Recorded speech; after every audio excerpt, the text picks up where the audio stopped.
Hey, peeps.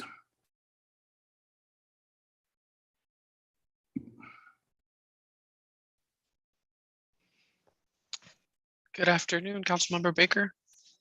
How you doing? I am doing all right. How about you? You're our clerk tonight, huh? Yes, I'll be damned. I hope that I can make Anastasia proud. You're going to do a great job. And you're Thanks. going to be part of the presentation. That's true. That's a first. Thankfully, I don't have to be the presenter for that. No, but you're there to answer questions if needed. Yes.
Good evening, Councilmember File. Did you have a question that I could answer?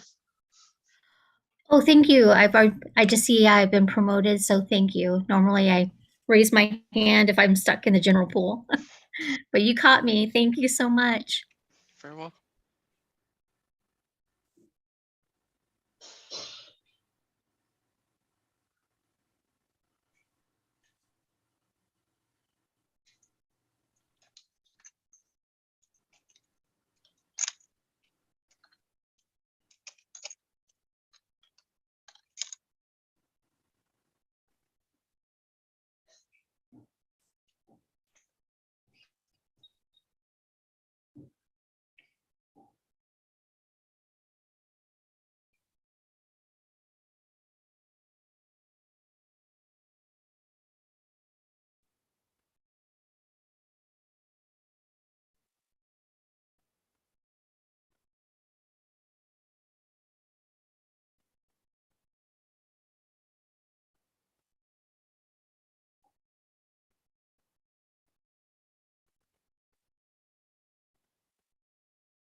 Good evening.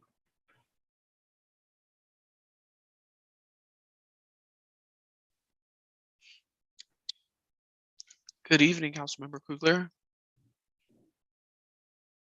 Hello. Hi there.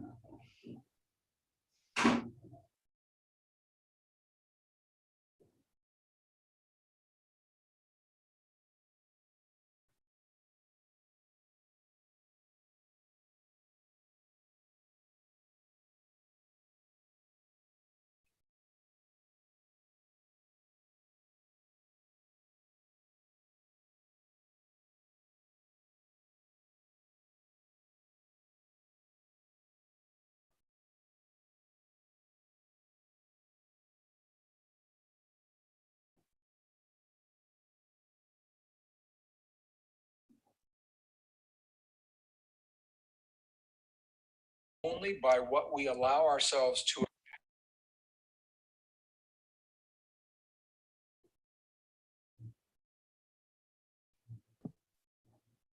Hello. You guys hear me? Yep. Hello. Awesome. Great. Thank you. Hi. Boy, that's amazing. We get to hear you and see you at the same time. I apologize for that. Some magician may have come by and waved their hands over your house. You never know.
Madam Clerk, could we take down the screen share right there so I can see who's here?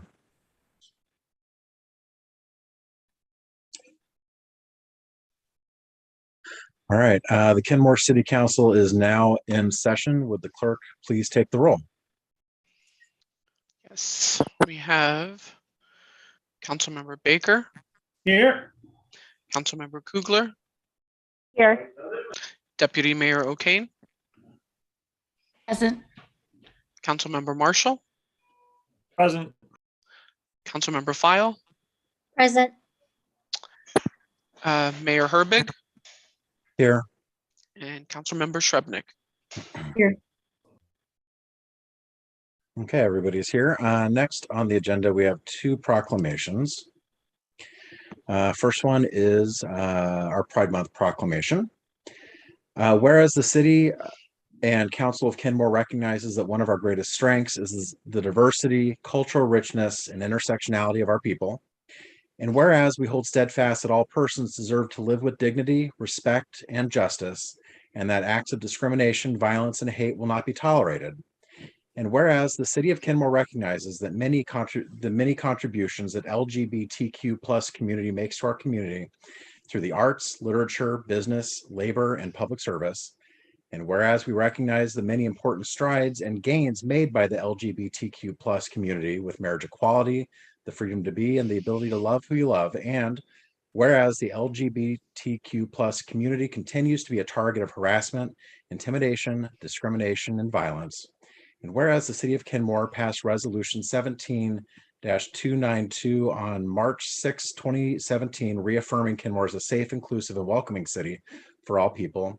And in 2021, adopted the Safe Place Proclamation. Then later that same year, formed the Diversity, Equity, and Inclusion Task Force.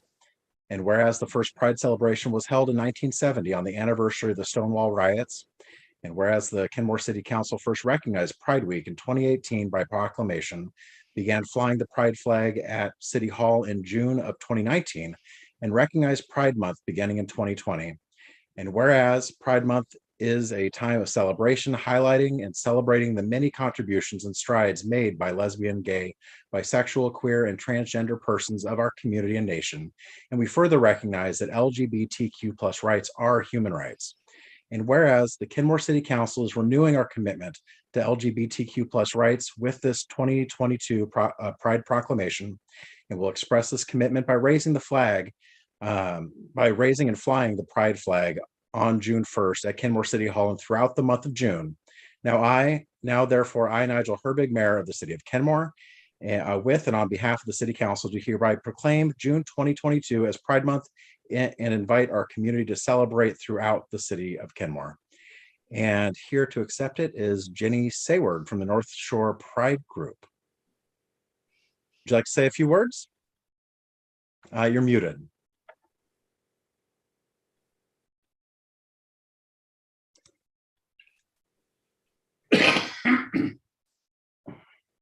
Okay. Thank you for your recognition of the community building work that I've been doing in collaboration with the Northshore Senior Centers. I believe that because my partner Joanne and I felt safe and included as neighbors and as citizens of Kenmore, we were able to comfortably participate in the community and reach out to welcome others. As a school teacher, I believed that it was my mission to encourage and empower children. As a school librarian, I believed that the library was the heart of the school community, and I wanted every student to find confidence and joy in their own explorations of knowledge and literature. And this is my vision of a civic community as well. When Joanne and I bought a home together and moved into Kenmore in 2010, we were not yet able to be legally fully married. Even though we encountered some legal obstacles, everyone involved in our process was ready to smooth the way for us through the paperwork. The neighbors welcomed us as a couple, and the people we met around town were always Kenmore courteous. It's contagious. In every encounter with police and fire and city personnel and healthcare workers, we've been treated as members of the community. It's pleasant to become a member of a large, inclusive community, but when you find your own niche within the community, you know that you really belong. I found a special niche in a local board game group. Then the Lake Forest Park Commons agreed to reserve space for us and post notices about game sessions. Using the online organizing tool Meetup, I posted notices and invited people to join us for game sessions. And for a decade, we drew together a changing configuration of about a dozen gamers 2 or 3 times a week. From Kenmore and surrounding towns. A variety of ethnicities, ages, education, economic status, sexualities, languages, and life experiences. We might never have met each other, but we came together around a shared hobby.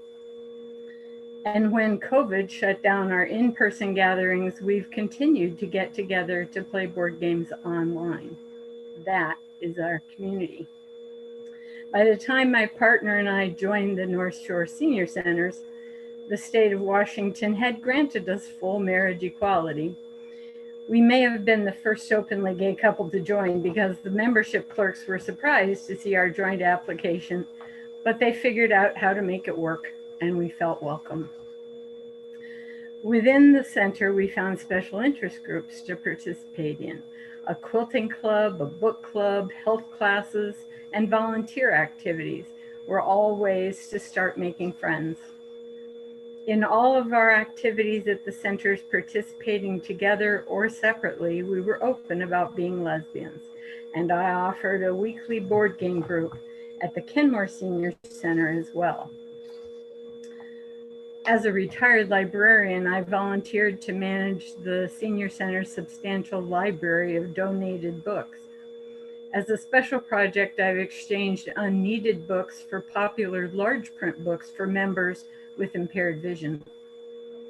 The library now also includes special collections of books about aging and some LGBTQ literature. Each month, a special theme focuses on books in the collection that people might not notice in general browsing. American immigrant experiences, women's memoirs, and cultural diversity. As much as I was enjoying interacting with a variety of people in the local community, I still wanted another special niche of community with older lesbians. The Northshore Senior Center administrators welcomed this effort and helped publicize the formation of the group.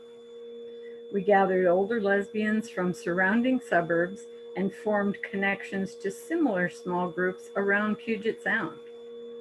We named it OLGA to stand for Older Lesbians Gathering Around. We enjoy lunches and conversation together, and we hope to launch a similar group for older gay men. Because the people of Kenmore and the surrounding areas welcomed us, we have been able to enjoy participating in various parts of this community, not just as lesbians advocating for inclusion, but as full human beings with a lot more to offer. Thank you. Thank you very much. We appreciate you coming and accepting that and sharing your story. Next on the agenda is a proclamation to recognize National Gun Violence Awareness Day coming up on June 3rd, 2022. Whereas in Washington state, someone is killed by a gun every 12 hours and 75% of gun deaths are suicides. And whereas in Washington state, the rate of gun suicide increased 19% and gun homicide increased 34% from 2010 to 2019. Beginning in 2020, the COVID-19 pandemic increased the risks of all types of gun violence. And whereas protecting public safety in the community is the city of Kenmore's highest responsibility. And whereas support for the Second Amendment rights of law-abiding citizens goes hand in hand with keeping guns away from people with dangerous histories. And whereas National Gun Violence Awareness Day was inspired by teenager Hadiah Pendleton, who was tragically shot and killed. Whereas to help honor Hadiah, along with the numerous Americans whose lives are cut short and the countless survivors who are injured by shootings every day, a national coalition of organizations has designated June 3rd as National Gun Violence Awareness Day. And whereas this idea was inspired by a group of Hadiah's friends who asked their classmates to commemorate her life by wearing orange. They chose this color because hunters wear orange to announce themselves to other hunters when out in the woods. And orange is a color that symbolizes the value of human life. And whereas by wearing orange on June 3rd, Americans will raise awareness about gun violence and honor the lives of gun violence victims and survivors. And whereas we renew our commitment to reduce gun violence and pledge to do all we can to keep firearms out of the wrong hands and encourage responsible gun ownership to help keep our children safe. Now, therefore, I, Nigel Herbig, Mayor of the City of Kenmore, on behalf of the City Council, do hereby proclaim June 3rd, 2022 to be National Gun Violence Awareness Week in the City of Kenmore and encourage our community to wear orange on that day. That is the end of our proclamations. Next on the agenda is the flag salute. If you'd please all join me. Thank you, Mr. City Manager. We pledge allegiance to the flag of the United States of America and to the republic for which it stands, one nation, under God, indivisible, with liberty and justice for all. Next on the agenda is approval of the agenda. Unless there's any objection, the agenda will stand approved as written. Here, Councilmember Kugler, we're not quite there yet. Well, I believe that your question is about the consent agenda. We'll get there in just a second. So hearing no objection, the agenda will stand approved as published. Next on the agenda is public comments. We welcome our community members to the council's meeting. In this forum, the council does not engage or dialogue with the public. The primary role of the council is to listen. Please use the raise hand feature now if you wish to speak. Guests must address comments to the mayor and the city council. The clerk will acknowledge your request and call your name when it is your turn. Your time will start when we confirm that we can hear you. Please state your name and city of residence for the record and keep your comments to the allotted time. We will not split your time with others or reset your time except by express approval of the presiding officer. Screen sharing is not allowed. You can submit materials to the council or clerk in advance. Please do not comment about pending development of projects on which the council will make future decisions, as those are quasi-judicial matters, and council members must limit their communications about such matters. This meeting is being recorded. Thank you for taking the time to express your comments. Madam Clerk, who do we have? At this time, we have Patrick O'Brien first, followed by Nadia Reina Silver, Carrie Bergstrom Halls, Janet Hayes, and Kay Fontaine. Those are our first 5 public commenters. Let's see.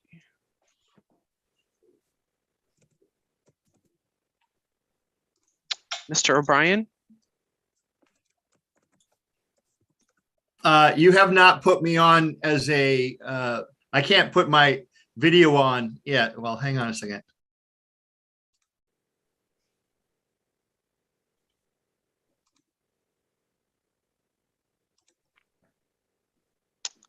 There we go. I wasn't added to the panel, so I couldn't switch on. So let's get this thing started.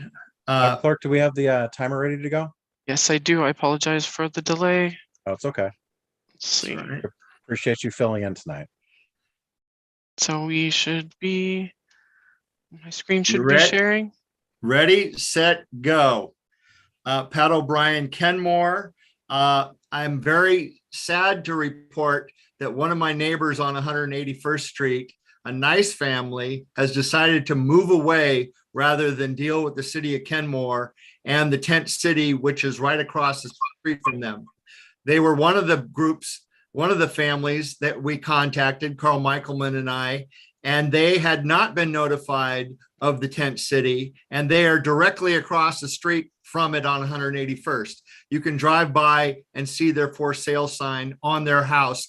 As a consequence of you totally screwing up the way that they got a permit and the fake notification that you stand behind with a mailing list you guys provided. So, you know, total unbelievable mess up.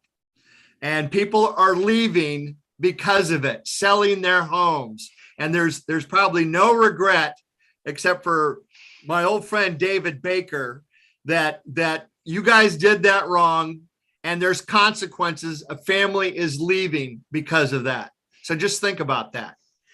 We also had an unfortunate incident at the concrete plant where there was an explosion and debris came out of it, and nobody's reported it. Janet Hayes did manage to get some pictures of that. The sidewalks. You've got a huge plan for sidewalks on both sides of my street and in front of that house that they're selling. And we talked about that. It's going to take all their front yard, which they had worked on, a garden and everything else. And at some point that's going to be gone. You have not had anybody from the city come out and talk to the people on the streets and the property owners along the streets of where you're planning to do sidewalks. And we don't know if you're going to have planter sections, how wide they're going to be, how much property you want to take. And you are not engaging with the property owning taxpayers. And some of us have been here 30 years and more. So wake up. Let's have Rob Carlinzi talk to the staff that's planning these sidewalks and make sure they don't turn into what we got on 62nd with pillboxes where people turn into oncoming traffic that are waiting at stop signs. I mean, we've got some real interesting design work here in Kenmore, and let's engage the people that are going to live on these streets and see what kind of expectations and plans we can come up with together. And once again, that asphalt plant is out of control. It runs, it has people delivering stuff, and it's operating as early as 4 a.m. Thank you. Thank you, Mr. O'Brien. Your time is up. Got it.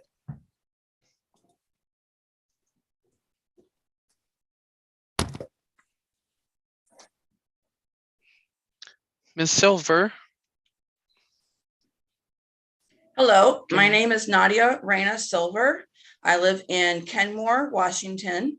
I am here today to do at least 3 things. 1, thank you, Sammy, for pronouncing my middle name accurately and correctly. You're the first in 4 years. So thank you. And then the praise for continued LGBTQIA plus support. I am bisexual. So as a bisexual who identifies as cis female, I really appreciate the continued support and representation of my community that I believe is a good and active forward movement. So thank you for that. I want to repeat my request. This is the main reason why I'm here, for road tripping research in our youth community in Kenmore. A lot of people have said, it's not harmful, it doesn't hurt anything, but it is harmful. There are people harmed as a result of long-term access and abuse. I have personal experience with this, and fortunately, so does the community. As a result of the abuse of Robitussin and DXM-related drugs, and Coricidin. It always ends with tragic losses. I want to get the status and the statistics for that so that it does reflect, so that we do have a number to go off of. If you see 1 person, then there's 10 people. Well, I have seen at least 50 different incidences, and not all of them were my child. So there is a genuine problem in Kenmore with robotripping, and I would like to be able to have some kind of way to record that as numbers. It does exist. It is active among Kenmore youth. Many testaments over the years of my existing in Kenmore by other citizens and parents have also told me this. And just because it's not reflected in the current statistics doesn't accurately reflect its prevalence of today. And I really believe that more needs to be done. We need to start on the local level, then we need to start on the county level, then we need to start on the state level. Please, please, please consider some kind of statistical action so that we can get started. Thank you. Thank you, Ms. Silver.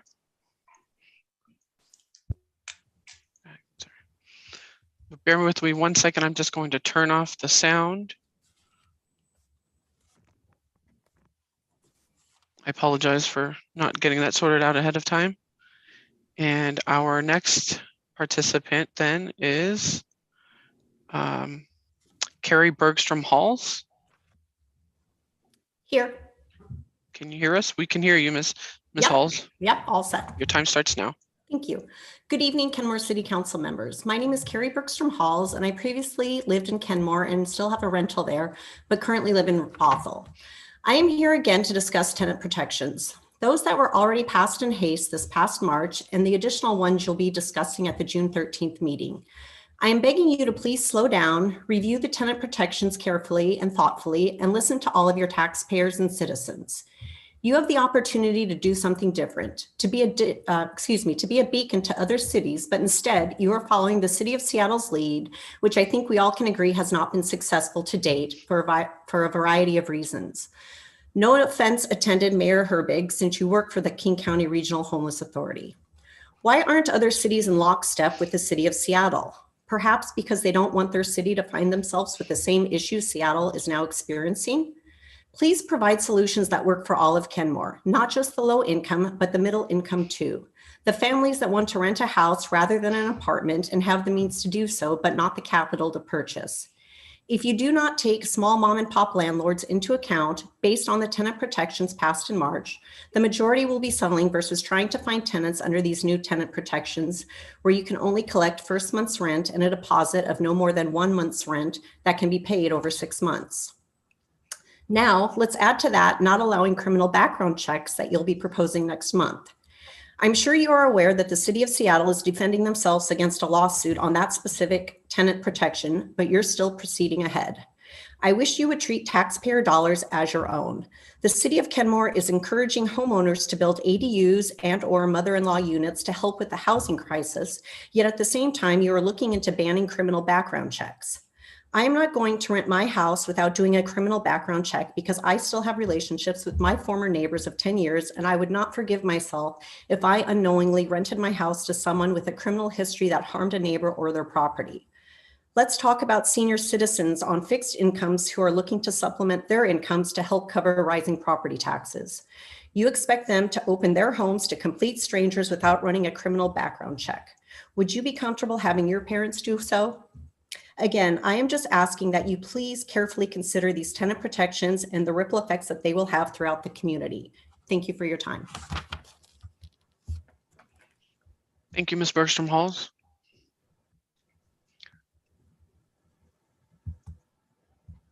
Our next panelist, our next commenter is going to be Janet Hayes. Janet? Ms. Hayes? Am I there? Yes, we can see you and we can hear you. Your time starts now. Thank you. My name is Janet Hayes, a resident of Kenmore, and I live across on 181st, a view of Cal Portland and Cadman plant. I want to thank Patrick for mentioning it last Monday. That's when this event happened. And it was 5:25. I was in the kitchen cooking and I happened to look out the window because I saw a movement over at the Cal plant. It's normally the asphalt plant that I'm talking about, but it's the cement part of it. And it was a huge dust cloud. And I watched it to see where it was coming from.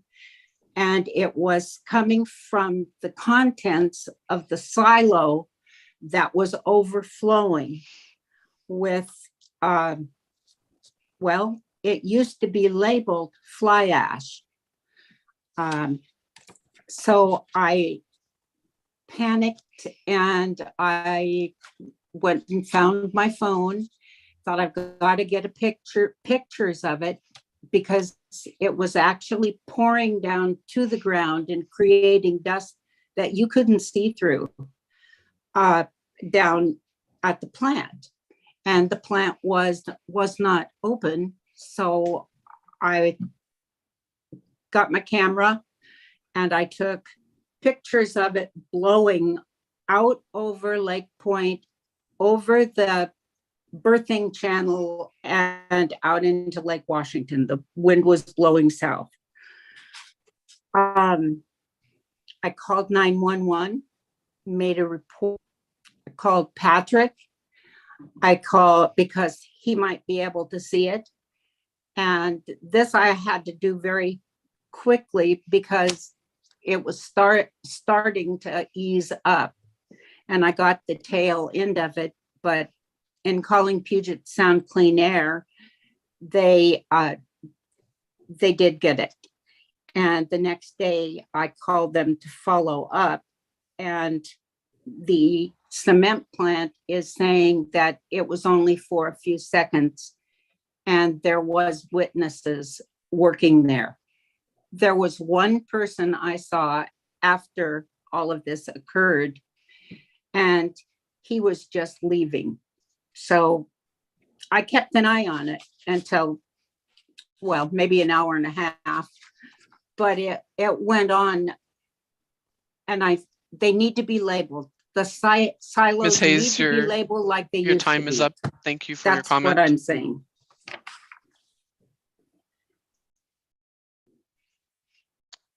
And then we now have Ms. Kay Fontaine. Ms. Fontaine, can you hear us? Hi there. Hi, we can hear you. Your time starts now. Thank you. Good evening, Mayor Herbeck and City Council. Thank you for hearing my comments. Over the past few months, small landlords have commented on the tenant protection regulations that passed and will be voted on June 13th.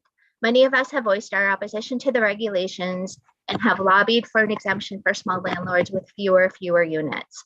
One of the main issues we have with this legislation is we are left out of the conversation. Yet we're small landlords provide approximately 48% of rental units in the US. Last week, we shared our support for a rental registry. Why? So Kenmore City Council could understand how many rental units are owned by small landlords in our town and what kind of units we have and who the owners are. The fact is, the fact that there is no registry underscores the argument that City Council doesn't know who we are and didn't consider us and left us out of the conversation. I've heard one of our council members state that they felt small landlords were fairly represented in the discussions that and they felt comfortable voting on the first set of legislation that had passed on March 29th. A focal point of the legislation was the planning meeting on February 14th. Remember that? Jim Henderson from the RHA made public comments and then disappeared. He was a no-show for the presentation, missed most of the discussion. At the end of the night, he just reappeared and read bullets from a document that not one city council member could identify.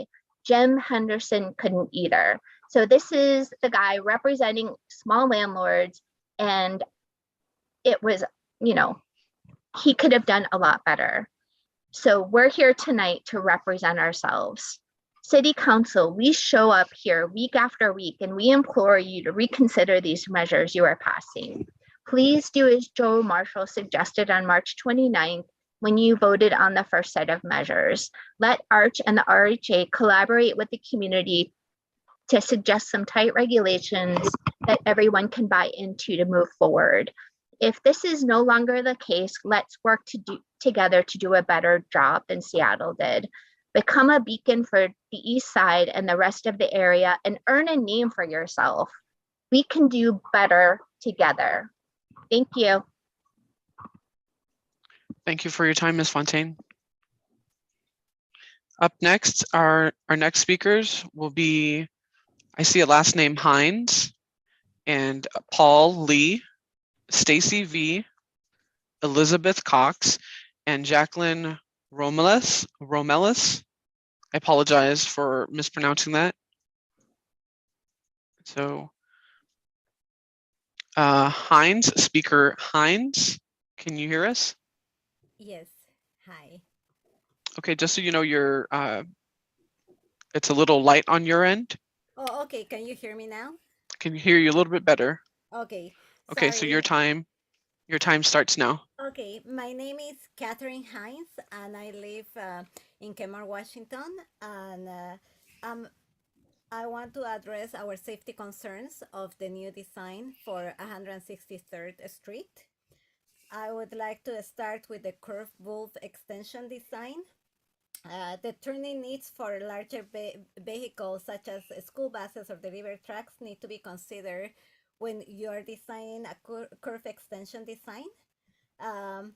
The purpose of a curve extension at intersections is to make traffic from the corner radius as small as possible to slow down the right turning motor vehicles. On 163rd, vehicles approaching Juanita already drive slowly since they are approaching an arterial street.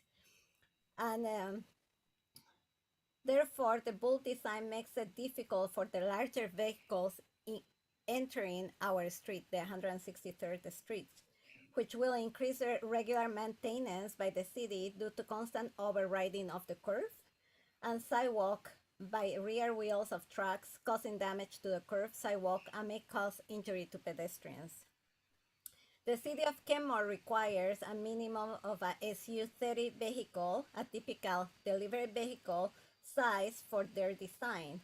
With the current bulb improvement of a 20-foot pavement width, a delivery vehicle will not be able to make a left turn from Juanita towards 163rd without encroaching the opposite lane. That can cause a difficulty if there is another car parked there trying to make a turn. Also, we are concerned about the sight distance. I think that the city of Kenmore calls that the entering sight distance in their manual. And we have with the design that the city has proposed, we have trees and planter strip along the roadway. If you go into our street, you see that where the utility posts are and the planter strip are supposed to be would block our sight vision to make a left or right turn. I did some calculations for the design speed, and I did the side distance calculations as well to figure out how big of side distance we would want to go. I use a 7% slope upgrade. Oh, sorry, my time is up. So another concern that we have also is the drainage, and I had sent pictures to the mayor. Thank you for your comment, Ms. Hines. Next, we have Paul Lee. Paul, Mr. Lee. Yes, I'm here. Can you see me? Yes, I can see and hear you. Thank you. Okay. Your time starts now. Good evening. My name is Paul Lee, and I'm a small landlord in Kenmore, and I'm lobbying for the exemption of small landlords from Ordinance 22-0545 as it relates to so-called tenant protections. The reason? Because all data and evidence to date, especially since the approval of these measures on March 29th, point to a devastating escalation of the loss of affordable housing in the city of Seattle that shows a near 20-fold increase in such losses since Seattle Council approved near identical measures in June of last year.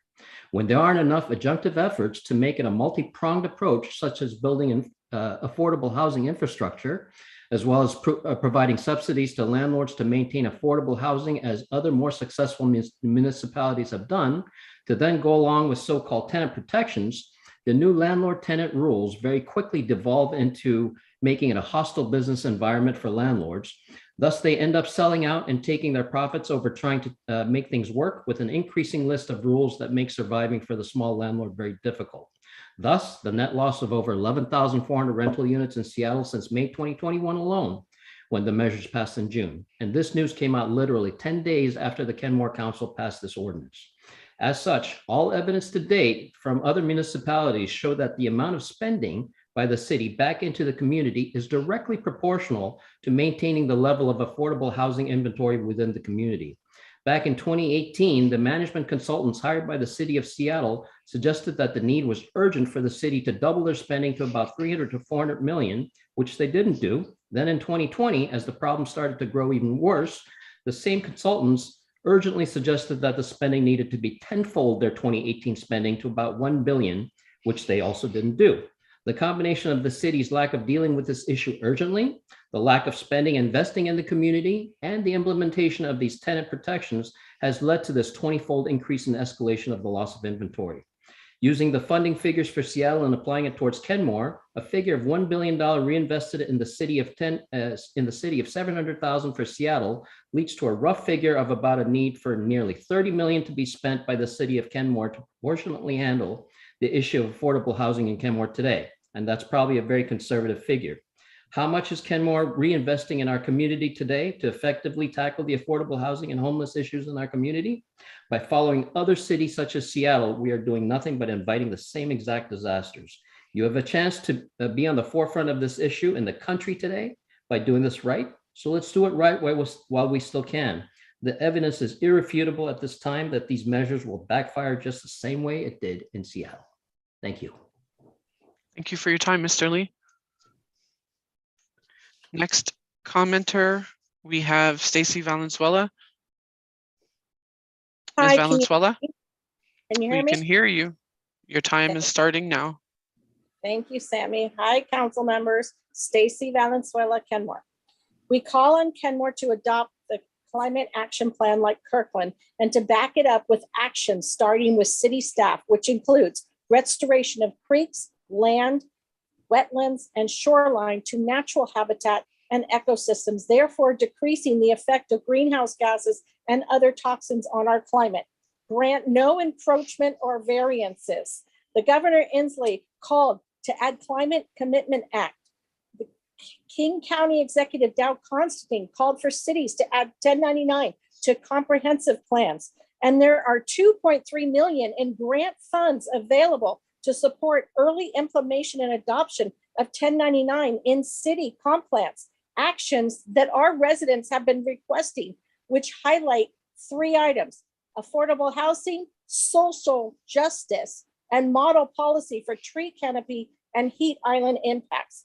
What is the difference of the new location of Camp Unity at the Church of Redeemer and the North Lake Lutheran Church location?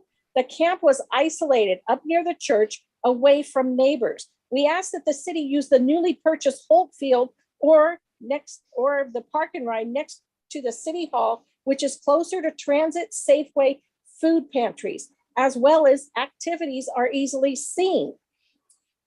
The 3 resident surveys from 2019 still being ignored: natural parks and trails, city is cementing parks; community center, city built public boathouse with no public access; swimming pools and dog park. The city wants public works and a playground where there are already quite a few. I say let's work with the new development on 68th and 182nd and ask if instead of the 2 cement fountains that'll add 30% greenhouse gases, would they possibly put an apparatus instead for the neighborhood? As we end Asian American Pacific Islanders Month, it is sad that I have to again request for a second year that the city extend a public apology to the Chapalanga family and their friends that were publicly humiliated and ostracized when they came forward to protect their property on 175th from eminent domain. I think Kenmore can do so much better with transparency and enforcement, as well as directing staff to follow city ordinances adopted by the city council that represent the will of the people, our residents and businesses, not outside developers. Use social media, including the city Facebook page and website, to post all meetings and notices. We also appreciate the updated positions noted on the meeting agendas, but we call for you to also add the tally votes for record of city council members on each issue, including any new issues discussed during council member reports. In all these areas, I know we can do better. Your time is up, and Ms. keep Kenmore Valenzuela. present. Thank you. Thank you for your time. For the next commenter, we have Elizabeth Cox. Ms. Cox. Hi. Right, we can hear you. Your time starts now. Thank you. My name is Elizabeth Cox and I live in Kenmore, Washington. I would like to comment on the sidewalk project, specifically the intersection of 163rd and Juanita Drive. Although I understand this intersection is still being constructed and I appreciate the desire for pedestrian safety, I do not believe that the narrow nature of this intersection will create a safe environment, specifically now for car drivers, and will in fact create more accidents. Before this intersection is complete, I would like the council to actively engage our neighborhood on 163rd who are directly affected by this intersection as we deal with this on a daily basis. Our neighborhood has already had near misses and aggravated drivers in the short time and the construction hasn't even been complete yet. I understand that once the construction is finished, it will be a little bit wider than it is right now. However, even with those numbers, we just don't see it being a realistic expectation for drivers to safely enter and egress our neighborhood. I would also like to comment on the fact that the way the intersection is set back, if you're trying to exit the neighborhood, you can't see, you have no line of sight looking down the street on Juanita Drive. I would like this intersection widened so there's less maintenance in the long run for the city and less traffic accidents for the citizens of Kenmore. Thank you. Thank you for your time, Ms. Cox.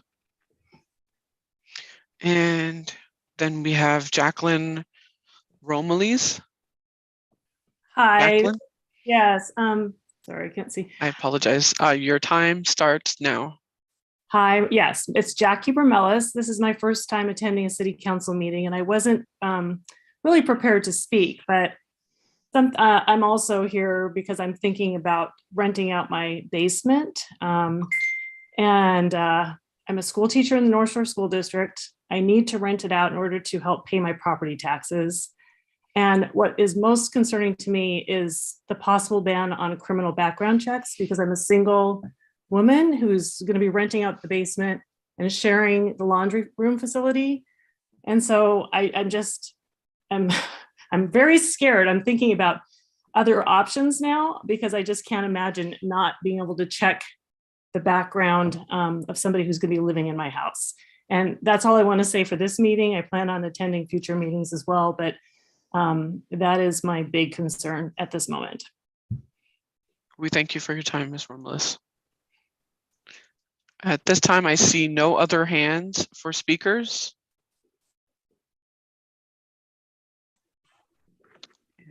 Okay.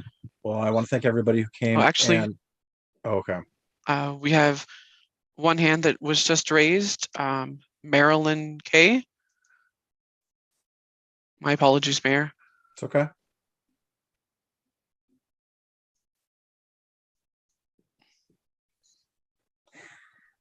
Marilyn.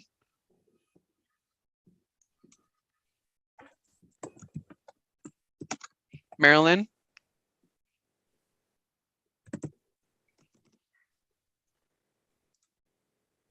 Unmute. Hello. Hi, Marilyn. We can hear you, so your time starts now. Thank you very much. I just truly wanted to say thank you for all of you listening to my concerns about Swamp Creek wetlands. That's really all I have to say. I just wanted to say thank you very much. You guys work so hard. I could never do your job. It's astounding to me that you can read all the information and understand our community. And I know you try so hard because I've heard from you. Thank you so much. That's all. Thank you for your time, Marilyn. And to that, I see no other hands. All right. Next on the agenda is the consent agenda. I understand Councilmember Kugler, you wanted to pull, is it item D off the consent agenda? Yes, that's correct. Okay. Then the chair would entertain a motion to approve the consent agenda minus item D. So moved. Second. Got a motion, a second. Any discussion? Seeing no discussion, will the clerk please take the roll? Mayor Herbig? Yes. Deputy Mayor Melanie O'Kane? Yes. Councilmember Marshall? Yes. Councilmember File? No. Councilmember Kugler? Yes. Councilmember Baker? Yes. And I'll be a yes also. And Councilmember Charbonnet, I was getting to that. My apologies. With that, I believe the motion passes with two. Sorry, I made a note. It's one with one no and 6 yeses. Okay. The consent agenda as amended is adopted. Next on the agenda then would be item D from the consent agenda, resolution 22-382 approving the 2022 pedestrian facilities plan. Mr. Vicente, Mr. City Manager, who do we have here to present on that?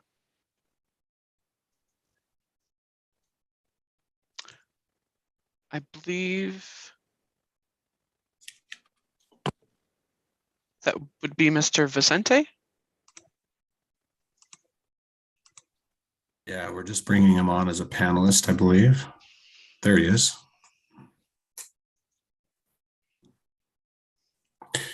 And Madam Clerk, do you mind taking down the timer? Yes, I will stop my screen share. Thank you.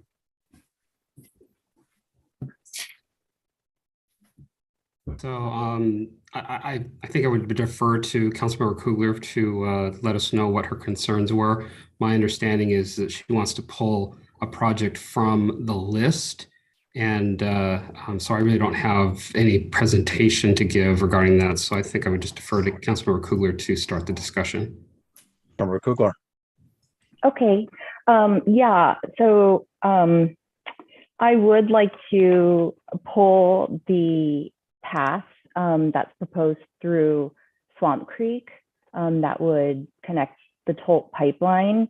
After thinking about it more and hearing from more residents, I think You know, it's important for us to reflect our priorities of environmental stewardship. And also, I think we stand to lose more than we stand to gain if we impact that habitat and wildlife corridor. So I'd like to pull that project, but then approve the plan. Mr. City Manager. So just to be clear, it's that dotted line on the map that goes between 73rd and 80th through Swamp Creek. Is that correct? Yes.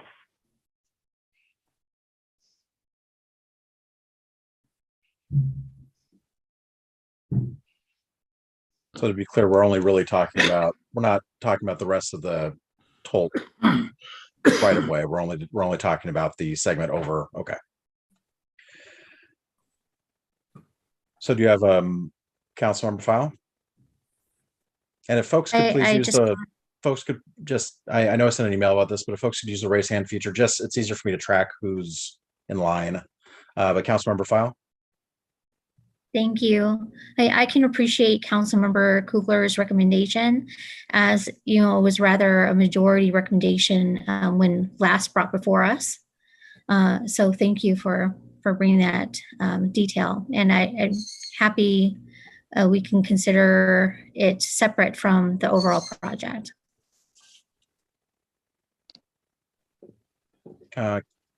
Councilmember Kugler, did you want to make a motion?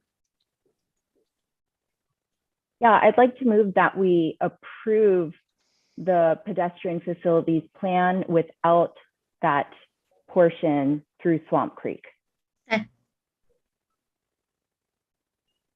Was that a second Councilmember file? I couldn't hear you. Yeah, sorry. I'm having trouble with my internet. All right, we've got a motion and a second. Do we have any discussion?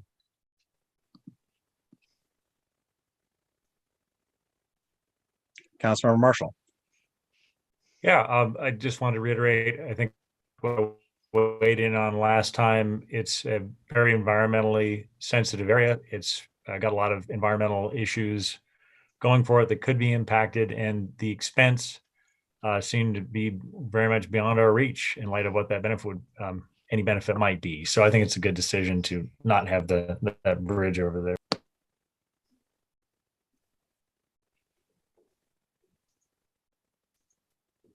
Okay, any other Councilmember Shrubnik? Yeah, I'm gonna vote with folks on this, but I do have a small statement that I just want to make. I think part of having pedestrian facilities is both connecting people to important places in our city, but also having them experience the richness of the city. And I do feel like trails that intersect with our sensitive areas, if they're done well, for example, in our parks, the way we're currently doing them, I think they can be a benefit. You know, this is a project that was unlikely ever to be built due to the logistics and the cost and the low priority that it has. But so I'm happy to let it go, but I don't want to neglect the fact that bringing people in contact with sensitive areas can have a benefit. Any further discussion? Okay, seeing no further discussion, again, the motion on the table is to approve Resolution 22-382 with the removal of the Tolt River Trail between 73rd and 80th. Would the clerk please take the roll? Mayor Herbig, Yes. Deputy Mayor O'Kane, Yes. Councilmember Marshall. Yeah. Councilmember File, Yes. Councilmember Kugler, Yes. Councilmember Baker, Yes. Councilmember Shrubnik, Yes. and I believe that's a unanimous yes. All right, thank you very much. Next on the agenda is a study session about downtown revitalization with guest Rod Stevens of Business Street LLC. Did you want to introduce him, Mr. City Manager? Yes, Your Honor. 1 second here. Do we have Rod joining us yet? He was in the meeting, but he is no longer in the meeting. He might have been dropped from the attendance, and I don't see him in the waiting room. Yeah, I saw him earlier as well. Let me see here, see if he's texting me or anything.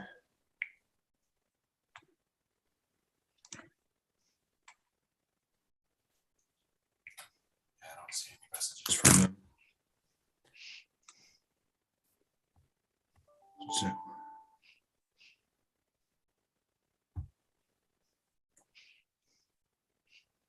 My apologies if I contributed to him being booted from the meeting, but I have been keeping an eye on him.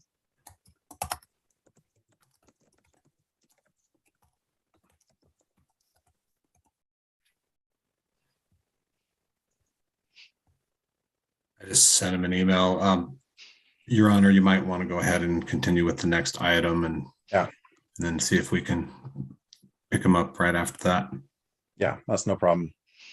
Next is the business agenda, affordable housing development proposal update presented by Assistant City Manager and, ARPA Administrator Stephanie Lukash.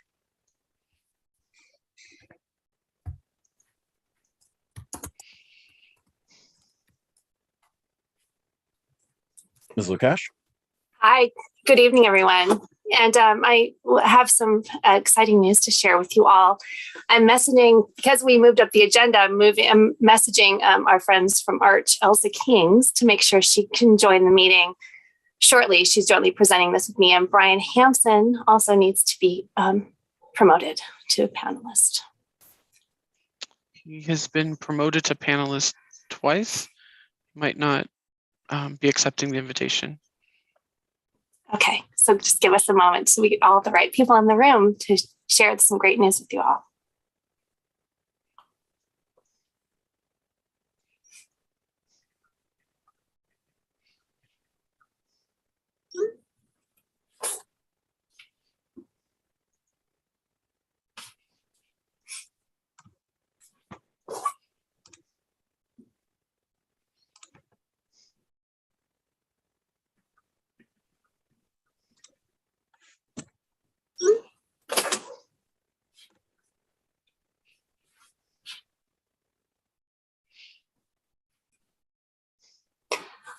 There he is. Hi, Brian.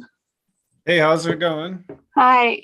Excellent. So let's go ahead and get started. We have Elsa Kings also joining us, and I messaged her, so she'll join in just a moment, and Sammy can promote her when she comes into the meeting.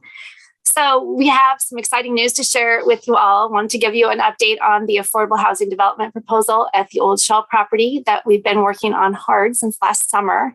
And we have a very small number of slides to show you tonight, and wanted to make a big fun announcement. So with that, I'll have Brian share the slides that we prepared, and we'll move forward.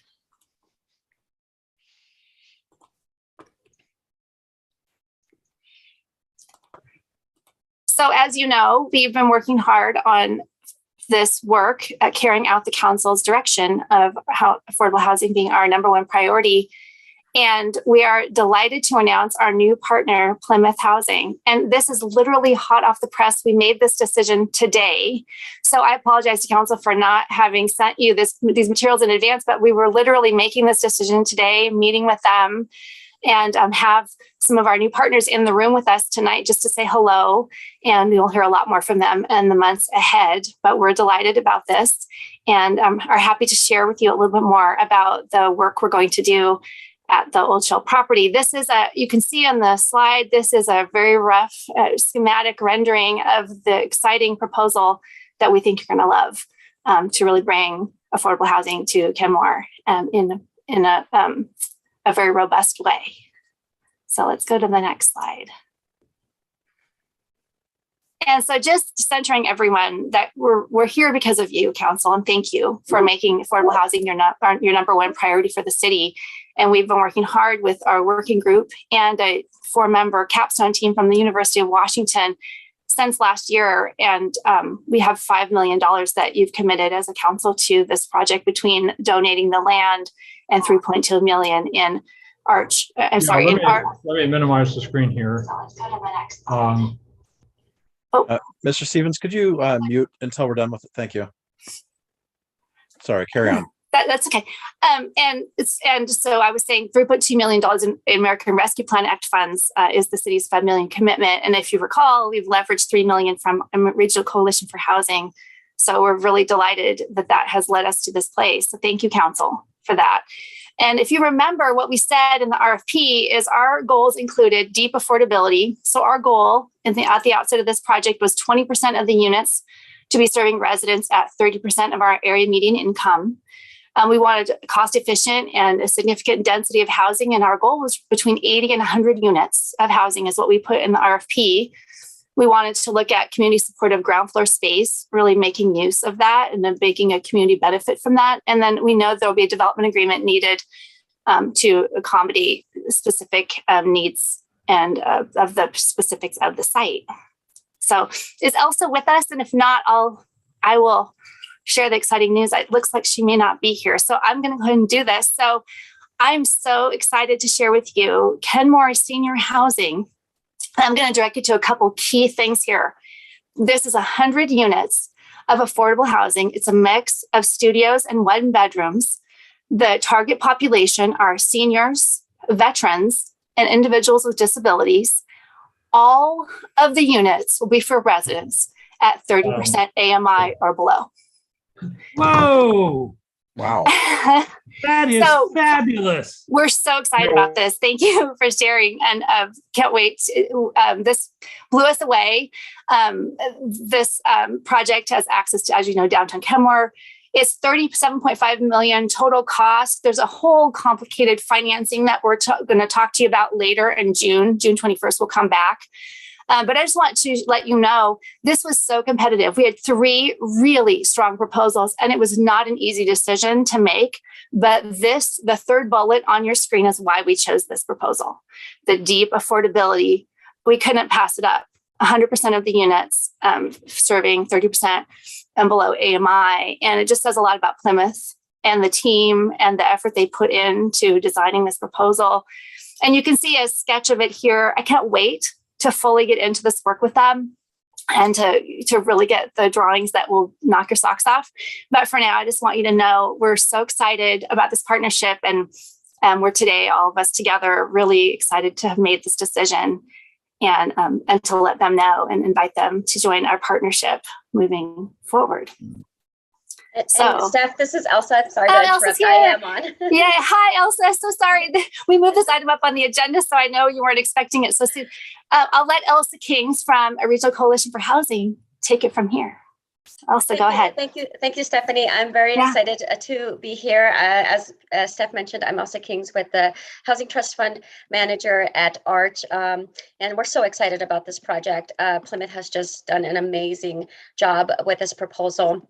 That said, I want to talk a little bit about the project team that is proposed for this project. Plymouth Housing Group is an incredibly experienced affordable housing and service provider. Beginning in 1980, Plymouth began housing very low income people experiencing homelessness.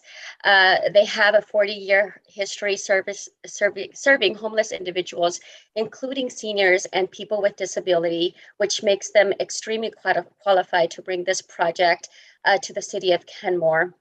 Throughout its history, Plymouth Housing has overseen the rehab and construction of 15 buildings with the purpose of providing permanent supportive housing to chronically homeless individuals in the region. And currently they are developing 4 buildings in the area, including 1 within their portfolio. Their organization leadership team brings extensive experience developing and managing new construction projects.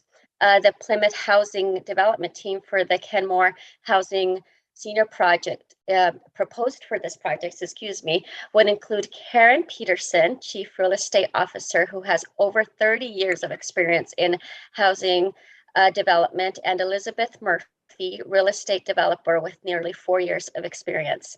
Elizabeth would be providing the day-to-day project management, while Karen would oversee the major milestones and contract negotiations. And I believe both Karen and Elizabeth are here with us tonight. And so shout outs to them for their hard work. Or maybe they are not on yet. Maybe they were expecting to be on later, Seth. But they have done an enormous amount of work, and they come highly experienced. And I have personally worked with them in the past. I cannot say enough good stuff about the Plymouth team. In addition, the Plymouth is proposing as the architect, Environmental Works and Wash as the general contractor. They will be providing the general contracting and pre-development services. Environmental Works and Wash have an extensive history of working together that spans 17 years of design and construction in the King County. They are currently working on since 2005, they have worked on 8 other nonprofit-owned construction and rehab projects. And they are currently partnering on 3 other mixed-use, publicly funded affordable housing in Seattle. So this team comes with extensive experience. One of the reasons why we chose them, and we cannot say enough good stuff about the team, and we're very excited to have them. And with that, I'll turn it over to Brian. Yeah, thanks, Elsa. And I'm excited I get to talk about the design of the project. As you heard, these are early renderings of the project. So as we go further along, they're going to be detailed more and get more into the details about the different materials. But generally speaking, the quality of the materials are higher than typical apartment buildings. They are designed to be sustainable through the lifetime of the buildings, and they are also cost efficient. One of the compelling attributes of the building that we really enjoyed seeing was the community courtyard. And so there's going to be an area that's integrated in with the design of the building that really provides a space for the community to go and relax and sit outside. And the way that the building is oriented, it should help reduce a little bit of the noises that we'll hear off of 522. Another exciting design attribute that we saw with this proposal was the preservation of the large tree that's along 67th Avenue out front. So we're happy to see that. The design when I saw the drawings, I was about to ask if that large tree was the one I was thinking. No, that's fantastic. Thank you. Yeah, it is. The residential spaces itself will have additional amenity spaces for the residents, and those will include different designs such as the community room with the kitchen and the case management office spaces. So this is specifically for the residents. So it's another great attribute that's part of the building. In addition to the residents, there's also going to be community space that the community is going to also benefit from this. And there's also a potential partnership with the Bastyr Community Clinic, our community clinic that we're really excited about. These are all going to be coming to fruition here in the near future, and we will be bringing this back to you in a later date for some more information. With that, I'm going to turn it back over to Stephanie. So we wanted to come tonight and just let you know the exciting news that we had today, and to let you know we'll be coming back to you as a council on June 21st for your approval of the whole package with a lot more information than we have for you tonight. But in the meantime, we also are coming to the Arch Executive Board on June 9th. As you remember, $3 million from the Arch Trust Fund is part of this project. And so we're excited to bring this project and these renderings and this work to the Arch Executive Board for their approval in advance of the council meeting on the 21st of June. And then you can see our timeline. I mean, if you look boom to the bottom, you know, we're hoping to start construction next year and residents move in 2024. So we're on a fast track. We're very excited. In the meantime, though, as we've talked about, there's the State Housing Trust Fund system, the process, and then the low-income housing tax credit allocations that we expect will happen in January. So we'll be submitting in the fall, working this summer over the next months to really dig deep and have a deep proposal and all the design work and all that happening, and then be ready to submit. And then we hope to break ground next year. So just wanted to share this all with you. We're very excited about this, and it's been a big day for us. And I'm happy to take questions. And I want to say we're happy to come between now and the 21st and have more conversation and make sure the council has everything they need by the time we get to the 21st of June, so you can make a decision. So just appreciate your time tonight and then the sharing. I loved the whooping that happened there. That was really fun. So thank you for that. And we're really delighted. And just want to again acknowledge Karen and Elizabeth are in the room from Plymouth Housing, our brand new partners as of today. So let's welcome them as a city. So thank you for your time tonight. Questions, comments? Councilmember Shrevenick and then Councilmember File.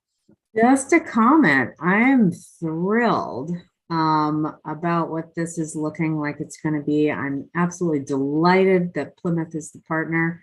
I've worked with Plymouth on various projects over the last 20 years and could not have picked a better organization. They know this the financing mechanisms in and out. They are expert in deeply affordable housing and supported housing for people who are coming from homelessness. I hope this maybe is a combination of that. That would be amazing. I'm just super excited about it. Councilmember File.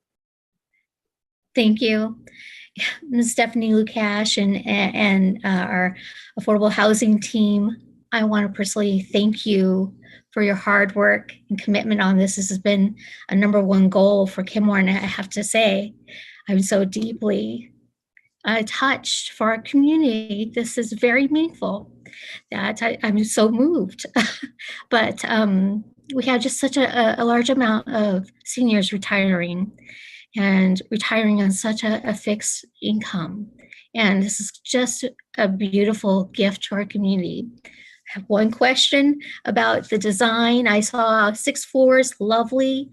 I certainly hope we are going to see an elevator and a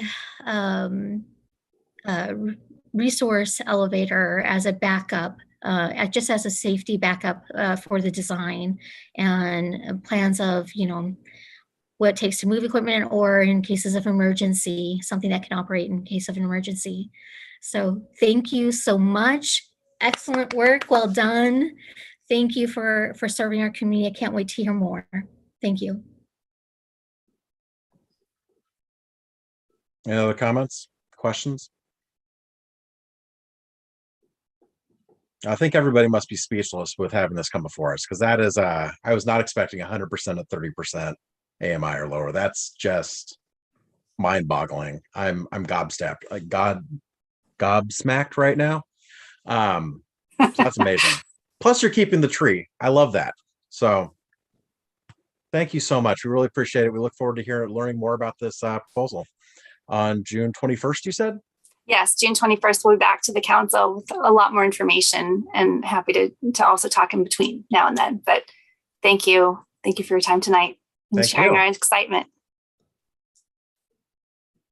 All right, we're going to go back to our study session agenda, downtown revitalization with guest Rod Stevens of Business Street LLC. Mr. City Manager. Thank you. Can everybody hear me? Yes, we can hear you, Steve or Rod.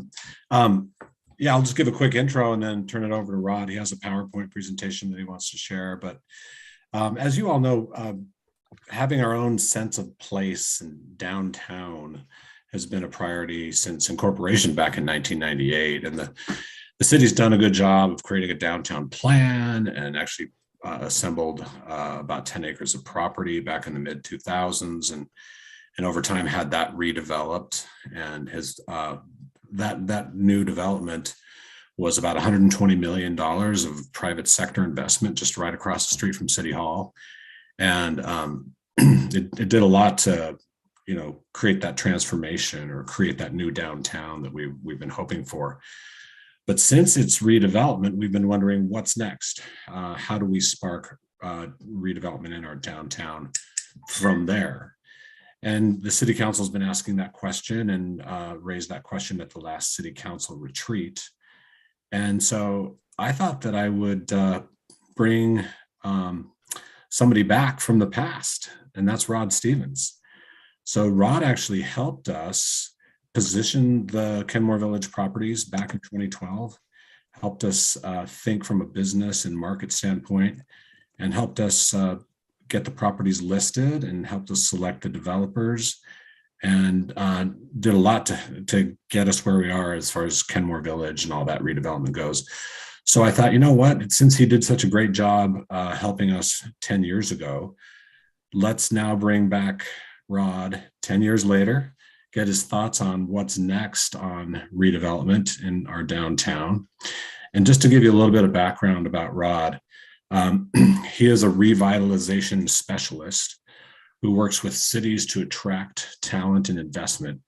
And he has almost 40 years of experience and has worked in more than 40 metro markets nationwide. He is a native of the Pacific Northwest and a 22-year resident of Bainbridge Island. Mr. Stevens has consulted on a number of key development projects in the Puget Sound region, including our very own Kenmore Village, as I mentioned. And his work on Kenmore Village included both determining what uses can be feasibly developed and finding the right partner. And so with that, I'd like to turn it over to Rod and have him give us his analysis and thoughts on our downtown. Thanks, Rob.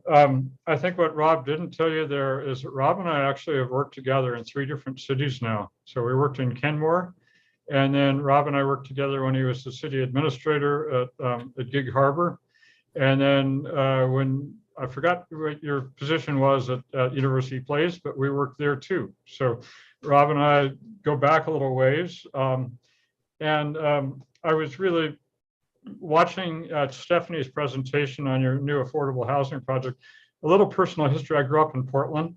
I'm a 4th generation, and I worked in the 90s in Portland in both investment and development there. And I'd like to personally vouch, at least from my experience back then, I worked with Bob and Tom Walsh back in the 90s, both as investors and construction people, and they're first-rate people. They're civic leaders in Portland. That firm is, they are so reliable and they have a real affinity for affordable housing, and people hire them because their numbers are clean and they come in where they tell you are. So they're a really good partner to have in that firm. That's been my experience with Walsh. So I'm really pleased to see that name show up. So you got my vote of confidence on one of your team members there, and I know the rest of them are reputable, but you got a nice project there coming off.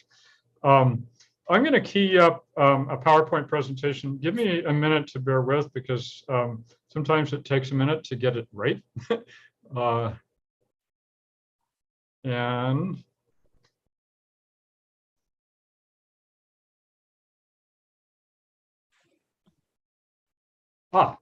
can everybody see that window? It should read Downtown Kenmore, the next generation. Is that reading okay? Good. So Rob asked me to spend about 20 or 30 minutes giving some thoughts on what to do for a follow-up act in downtown Kenmore, how to get more stuff to follow Kenmore Village, and what are the prospects. And I set this up and I said, Rob, I don't want to just give you my thoughts. What I'd like to do is kind of a competitive analysis of how does Kenmore compete for talent and investment. So the central question that Rob posed to me is, how do we get more good development in downtown Kenmore, in central Kenmore? And I want to just give you 2 thoughts here of how I approach my business. And first of all is that great places compete for talent and investment.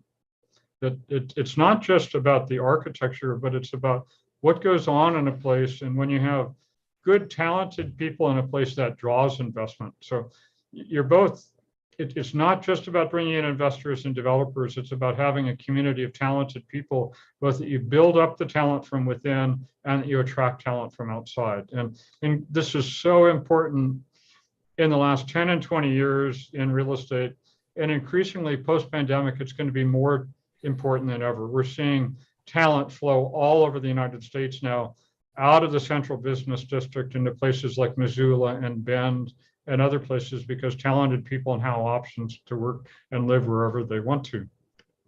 So the second point that I like to make, when I started talking to Rob a couple of months ago, I said, how important is this issue of attracting more development downtown? And Rob said, it's important, but the council is also concerned about affordable housing and equity and some other issues. And my comment to you back is that when we talk about revitalizing a place, it is about all these issues wrapped together. Housing and equity jobs all tie together. So it's not just about placemaking or just affordable housing, but creating community wealth for all the people there and creating opportunities for everybody that lives there, both currently and in the future.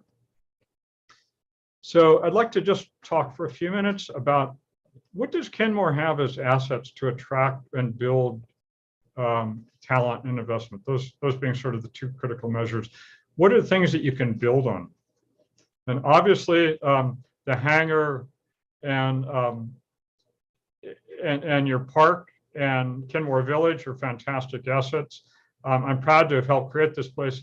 I think you're going to get more attention both in the region and nationally as more people seek to revitalize their downtowns. A lot of places have created public squares, but you've created a place that's sensitive to the climate here. It's rainy a lot. You've created an indoor space as well as an outdoor. Second, you're at the head of the lake. And to many people that live on the east side and in Seattle, the lake is more important than the sound as a place to spend, to relax. And you're at the head of the lake. You have a very specific geographic feature that I think tends to be underplayed. A third thing is that you're on the Burke-Gilman Trail. And with the pandemic, more and more people have gotten outside and are using the Burke-Gilman as a kind of like I-405. It's a major connecting route. And then finally, or not finally, but another major asset is that Kenmore is part of a region that's one of the top 10 tech regions in the world. We tend, because we're immersed in the economics of this place, we tend not to realize just what a phenomenal growth engine the economy here is, that we have 3 out of the 5 major, this is a major employment center for most of the major tech employers, and 2 of them are headquartered here. Secondly, and particularly on the east side, with Amazon committing 25,000 jobs to downtown Bellevue is quietly going to be the second headquarters to Seattle for Amazon.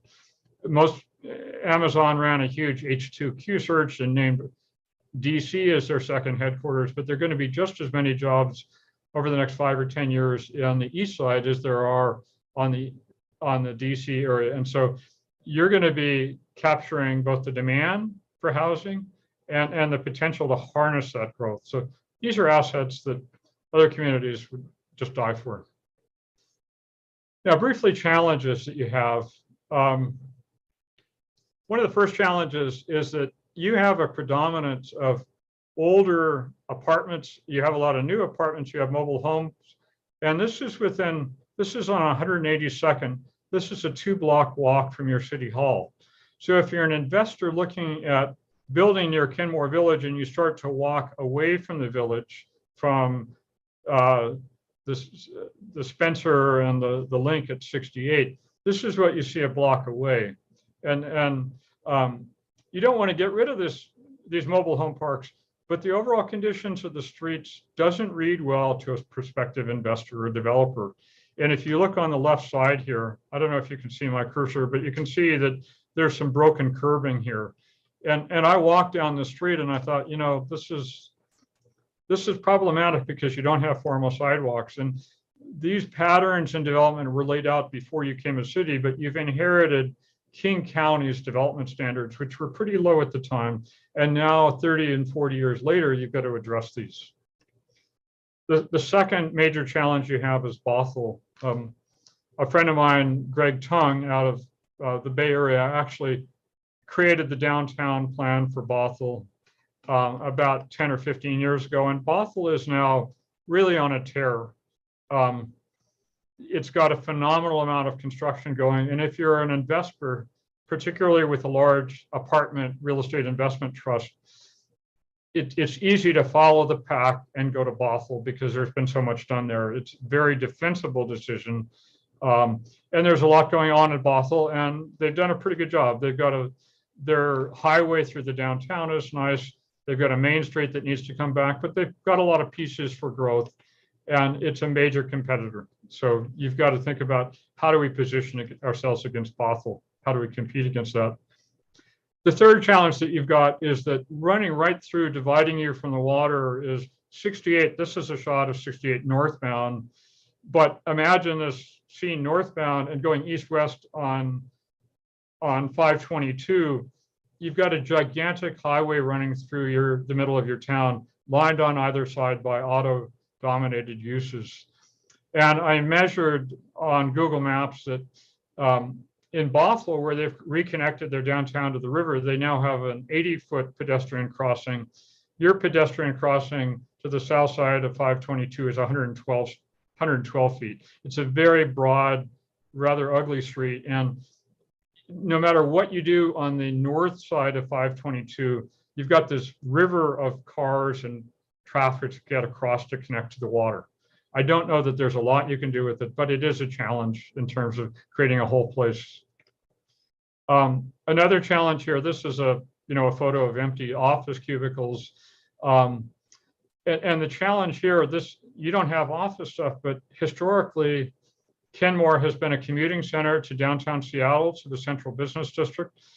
And to the extent that the pandemic has undercut employment in central business districts, it's a little bit undercut your position as a bedroom community, because there are fewer people who need to get downtown. The statistic last month that just came out is that right now there's 1/3 the amount of office employment, the number of employees working in downtown Seattle, as there were pre-pandemic. Now this will come back. It may come back to 2/3, but it could permanently be 20 or 30% below what it was before. And it may take another 5 or 10 years to get back to where it was. So as a commute center with good bus transportation to the central business district, that's not as much of a plus as it was before. A couple of other comments here. This is a photo looking from an apartment complex just south of 185th into the utility corridor that runs east-west. And it says private property, no trespassing, but in fact, that's a public right-of-way outside. And the challenge here is that you have huge blocks with very few pedestrian connections through. So you don't really have a very walkable large core area. And when you do try to walk to these power lines, you run into stops, into these things that keep people from flowing through. My suspicion is that this gate and this lock were put up by the owners of the apartment complex to keep people from other areas and other projects from walking up to the utility corridor and the east-west. But the mark of a really nice, livable downtown is you can walk everywhere and it's permeable. And because of the scale of your blocks and these kind of restrictions, it's simply not. Here's another example. I've highlighted the restrictions in turquoise. This is what a person sees when they go down to the end of the mill pond to the log boom park, where you've got your historical site. And this is the entrance to a marina. And apparently as a condition of approval, they had to grant access, but you can see all these things that say, don't come in here, that you're on camera, that it's members only, that there's no fishing, you're only welcome during daylight hours, that it's private. In fact, if you go up to that table, it will say, don't sit down. So this is the access to your waterfront next to the log boom park, and it's quite off-putting. So all of the things that we live in center cities for, to have community around us, to be able to walk to places, these are all restrictions on that kind of movement. And so people don't just buy an apartment in the Spencer or something, they're buying into place. And these are challenges of place that you have.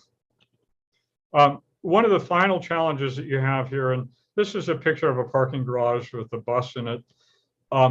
You've got two major projects on your horizon. One is the BRT on the Taco Bell site or nearby it, and the second is the park and ride.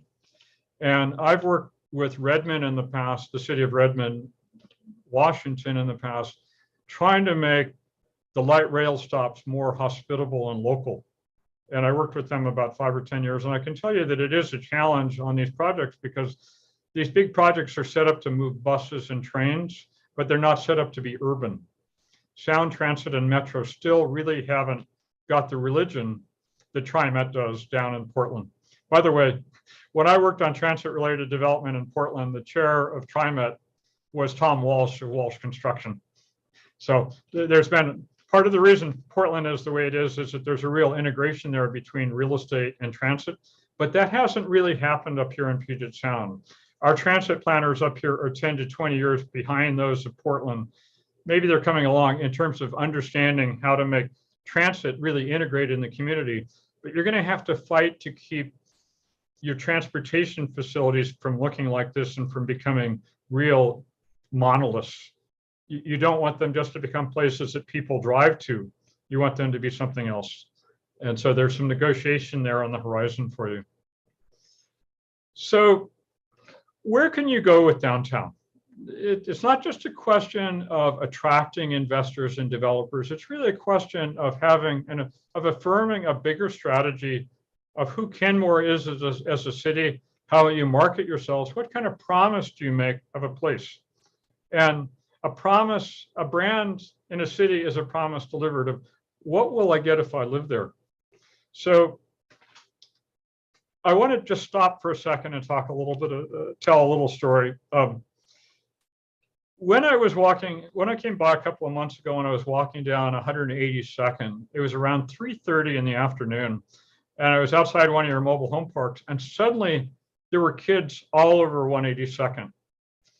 And I thought there must be a field trip going by, but I don't see any teachers. But I thought I see so many kids on the street. There must be a field trip going on with the teachers leading the kids. And then 5 minutes later, they all disappeared. And all the kids had gone into their apartment complexes or their homes or their mobile homes parks. And I thought there must be a lot of kids around here. And there must be a lot more housing than I realized. And as I've looked at your map, I've realized you have already a lot of housing downtown. You have more multifamily and condominiums and manufactured housing downtown already in Kenmore than Bothell is building new. I mean, you have a huge amount of it. And the issue that you have and the big challenge you have is that it's older housing, it's lower income in its targets, and it has a lot of families. And in my real estate past and the future, I've been called in by investment funds to say, how do we deal with these kids in our apartment complex? They're trashing the place or they're not taking care of it. And the issue for investors is if kids are not occupied, they get into mischief, but they're a phenomenal asset. They're what we want. And in fact, this picture of a kid fishing is taken from your waterfront park. That Kenmore's history was a place that Seattle people come to. So you have this long history as a recreational place by the lake that kids love living to, that they can go down to the water and spend an afternoon or a morning fishing. And you've got a lot of youth in your downtown. And some real estate people would say, oh, I don't want to be around kids. But what I'm suggesting as a future for downtown Kenmore is that you make youth an asset. And that while you're trying to draw new investors to the bullseye, that you look wider downtown, not just at Kenmore Village, but holistically at the larger downtown and say, we've got a lot of kids and families here. What can we do to make downtown a neighborhood? What can we do to make this a great place for families to live, for our existing families? What can we do to improve it so that the people here realize opportunity, so they have good job prospects, so there's equity, so that we're maintaining our stock of affordable housing. And rather than letting it go down, that Kenmore becomes such a wonderful place for families to locate that it improves in value and the owners of those buildings reinvest in it. And that's a central challenge always in real estate, is that if you're not going up, you're going down, or vice versa. What you guys want to be doing is you want to be taking actions that will say, boy, this is a fantastic place to live. And there's so many people that want to live there that the landlords and the owners reinvest in it. So I'm going to talk for a minute about moving the bullseye, and then I'm going to talk about making youth an asset. And then I'm going to wrap up with some things that you can do both tactically and very strategically. So let's go back for a minute to this picture of having kids around. These are the images of youth that I grew up with in the Beverly Cleary stories about beaches in Ramona. They were done in the 50s and 60s when kids were mobile and they could move around and they had this kind of happy-go-lucky life. And today kids are latchkey kids. But this is the 50s, 60s stereotype that we build our suburbs with, our communities with. And so how can we recreate this kind of letting kids be free and exploring on their own and growing up? So can everybody see the cursor on this? Is the cursor showing up? Okay. So here is Kenmore Village. And you could say that the bullseye that you've been talking about is the hangar here. But what I've done here is I've taken a larger view of your downtown with 522 going across. And I've marked in yellow your new apartments, relatively new at the Spencer, the existing condominiums up the street, the new townhouses and apartment or condos that are going to go in on the auto auction site, and then your existing manufactured mobile home parks and apartments. And in red, I put in 2 additional sites that I think will become or could become housing multifamily over time. The park and ride lot on which you could build the air rides, and the Taco Bell and the bank site south, which really should be upzoned to become some kind of housing. And I think if we put in your housing, your low income, the arts project, it's over here somewhere. So what you can see is that if we move the bullseye to the weedy lot, here's your town hall, here's the weedy lot, and we think about this as being the real bullseye of your downtown. You have a tremendous amount of housing all around it. That this bullseye is actually more the center of your downtown than Kenmore Village. And granted, people can walk to Kenmore Village, but Rob has talked about doing something with the weedy lot, of having control. And what you do with it then becomes really critical to the future, because look how close it is to all the people already living downtown. And in fact, it's really the center of your downtown. So this is a little bit of a digression, but it goes back to making youth an asset. So here's some of the thoughts that I've been talking over with Rob and Stephanie and staff is, what if there was family housing on the upper floors of that, and you had a Boys and Girls Club on the ground floor? Here's a picture of King County Boys and Girls Club. But what if this bullseye wasn't just for kindergarten through 8th graders, but what if it really caught kids at kindergarten and provided programs on the ground floor for them all the way through high school and positioned them for good jobs in the local economy? That would be a real reason to move to downtown Kenmore. What if there was this resource there that the kids started going to and it became there? And just, as a place, Kenmore, you've got Safeway to the south, you've got the library, you've got the skate park, you've got the hangar, you've got, with the BRT stop, access to downtown Seattle, and you've got this phenomenal Swamp Creek asset, which you can put more trails into and make an outdoor green space. Plus you've got the lake across the way. And so there's all the elements of great living here for kids without having to have their parents drive them around. So I just want to think, so here's some thoughts on both thinking tactically and big. So one is, you really do need something, a program for teens or for kids in downtown Kenmore. You need something for them to do after school, as opposed to just going in and lying down and watching the computer. Now let's pick one of these kids and say, okay, let's follow this kid from 8th grade on. What if we also had something for teen girls to do? And the research shows that skate parks and most of the recreation that's built is used for boys and not girls. And there's some research out of England and done in Boston of creating swings where teen girls come together and talk.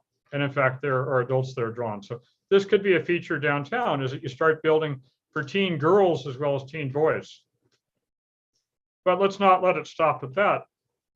What if there was some kind of maker space that trained kids to go into professions?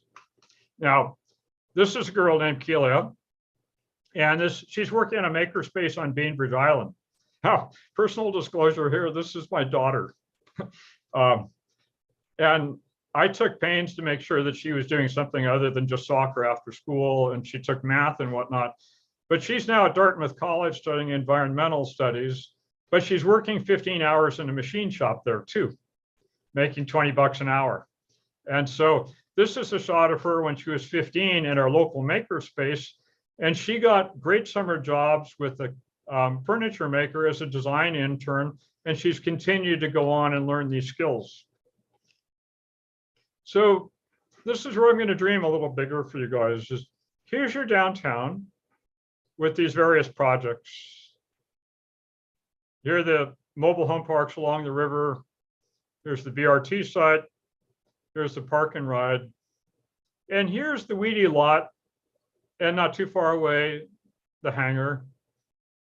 But one, what if we integrated the downtown so that it was walkable and had these various after-school programs and things for seniors as well?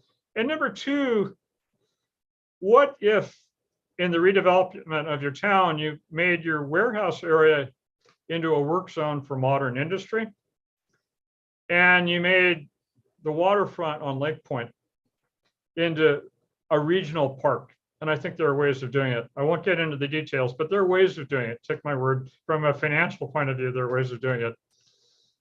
So the two big ideas here are, one, that for all these kids living around here, they're not all going to work for Microsoft. Some of them might want to work with their hands. That you make your warehouse area, you upzone it as a place for 21st century industry. What might that industry be? So by the way, here's what's there now, plywood. And it tells you a little bit about the age of the sign, that this is a dial phone. And this year is, the dial phone was invented 103 years ago.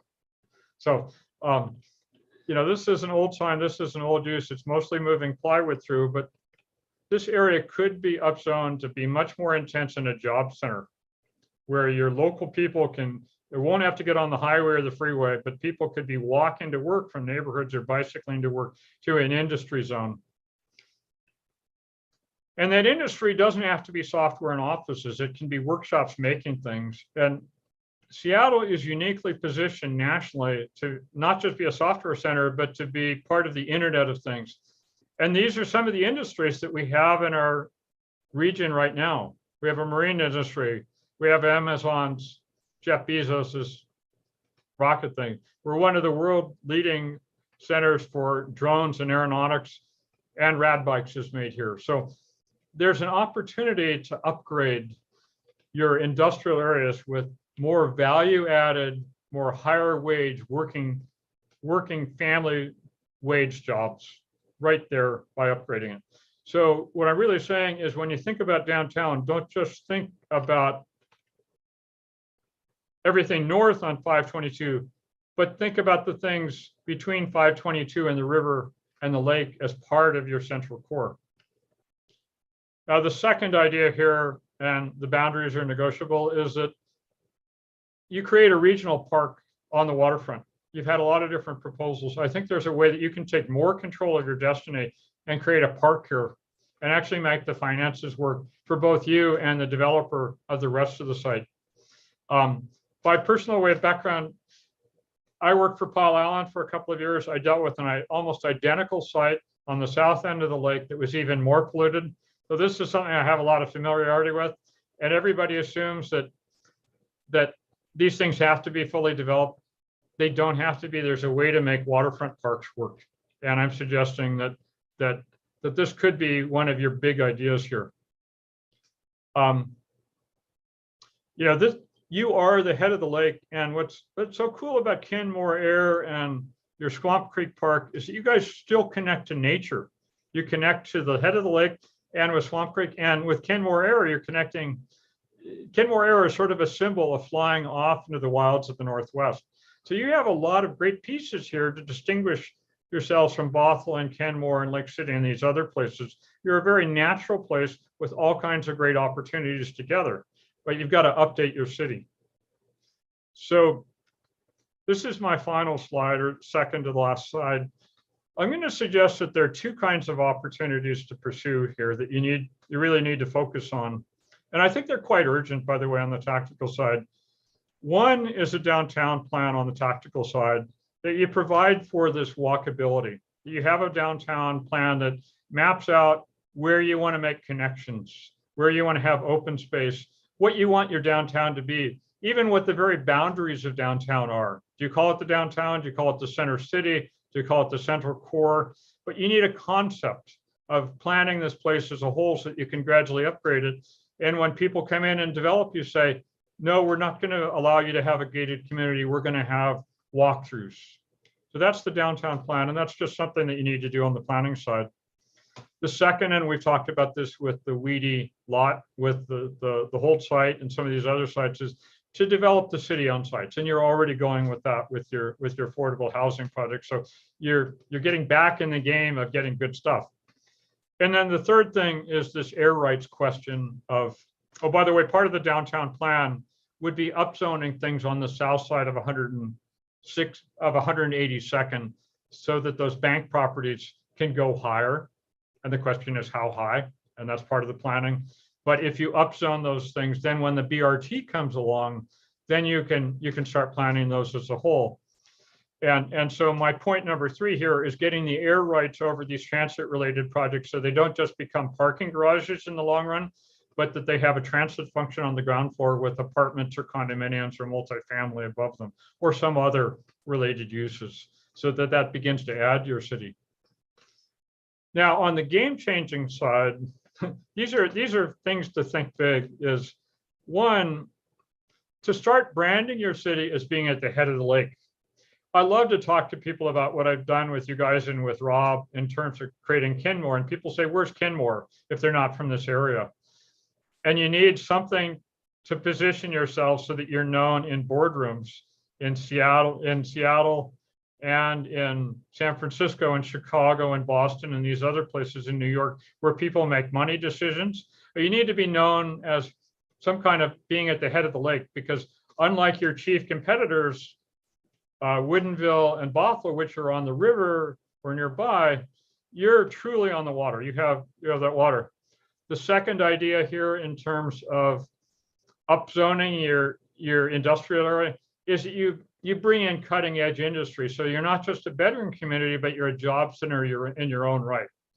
And this is something I've seen elsewhere across the country, is that places that have jobs drive values and the health of the community. It helps you control your own destiny. And then the third thing that's idea here, so jobs are number 2, cutting edge industry about work. Then the idea about play, if you think about your local people, is that you create a waterfront park that might be like the Arboretum in Seattle, a place that you can get access, and that leverages off the Burke-Gilman Trail, where people would say, let's not just bicycle through Kenmore on the Burke-Gilman, let's bicycle to Kenmore. That it becomes a regional destination for leisure, and that you have beautiful shots in the future of what it's like to live in Kenmore, that you market your downtown and say, imagine you could be 5 minutes from here. You've already got that with your log boom park, but imagine something many times larger that is in essence the Arboretum of the East Side. It puts you on the map that way. So my final comment here, I've thrown out all kinds of ideas and you guys are pursuing a lot, and I'm talking to Rob about how to make your developments work. But the strategic question for you as a council is not the individual details of should we do this or that, but thinking about what are the actions that will produce the highest return on the city resources and the council time. I work with another city in the Southeast and they get so wrapped up in every little detail. And I said, you guys got to get out of the weeds and up to the big picture. You know, they're just in every little detail, and the council's time is the single most important resource that you have. How you guys make decisions together. Every minute is valuable because every minute is directing city staff and how it's doing. So you've got, I assume, a budget of 50 million or more. your council time is critical. And so if you're thinking about how to position your downtown and make your central core work and how to deal with these issues of housing and jobs and equity, you've got to be phenomenally strategic about thinking about how you use your time and how you direct the staff to use its time. The selection of what you spend your time in is the single most important decision that you'll make all year. So I can come and I can talk about individual real estate projects and how to make them work. But as a group, you have to decide where you're going and what are the strategic decisions that will get you there. I've laid out a couple of those and I can talk in the future about that, but I wanted to leave you with the recognition of how critically important your time is and your selection of what you spend that time on. So with that, I'll stop the share and take some questions. Questions, Councilmember Baker. Yes, for a number of years now, I've been talking about how we're at the head of the lake, but we are the crown of the lake. Okay. We're the crown jewel of the lake. And I have been espousing that for, I don't know, 7 or 8 years now. So maybe longer. So I like the top of the lake, but I think the crown and the crown jewel are a little better. Councilmember Shrubnik, and then Councilmember Marshall. Yeah, I like the head of the lake too. There's a head of the Charles race. It's a rowing race, and it makes me think about that with our rowing program.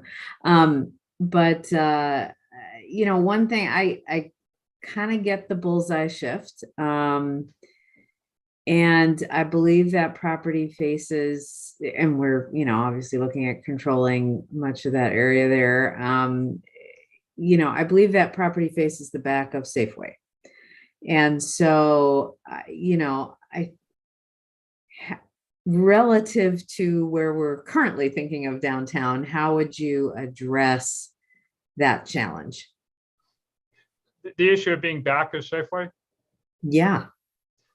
So what I would say is that you have enough issues and challenges that you have to be showing the development community that you've got a vision and that you're going someplace and that you're addressing them. So right now, it's a bit risky to come in and develop there because you don't know if the place is going up or down. And so there's not going to be a silver bullet. There's probably not going to be one catalytic project. You have to think about this as a portfolio of actions. And what you have to demonstrate to the investment community is that you have a vision of where you're going. You can sell that and that you're taking concrete and specific action. The general thought when it comes to revitalization is that private investment follows public commitment. And so I think when Rob first told me about the weedy lot, I thought, oh my God, this is going to take you down into the weeds of revitalization because you've got bigger issues here. But when he started mentioning Boys and Girls Club and Makerspace, and then I realized all the housing around it, I thought, no, this is a keystone on a bigger picture, and it allows you to leverage the fact that you're going to be doing something both for your existing community and that you have a forward-looking vision. So I'm not worried. I think there's only so much you can do right now about Safeway and all the 522 stuff. That's one of the hardest things in real estate is to get auto-oriented arterials redeveloped. I've looked across the country. I've talked to foremost urban designers, and they all tell me they have plans for them. But when you look at how many have actually pulled it off, the answer is almost zero. And community after community after community pours hundreds of thousands, if not millions of dollars into arterial replanning, and they almost never get any result except hiding the real estate behind it.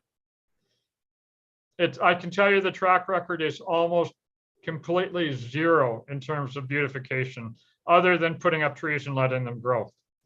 Because it is so hard. Nobody wants to live next to a river of automobiles. And so you kind of have to retreat, you have to come back, and you have to make things like 182nd nicer.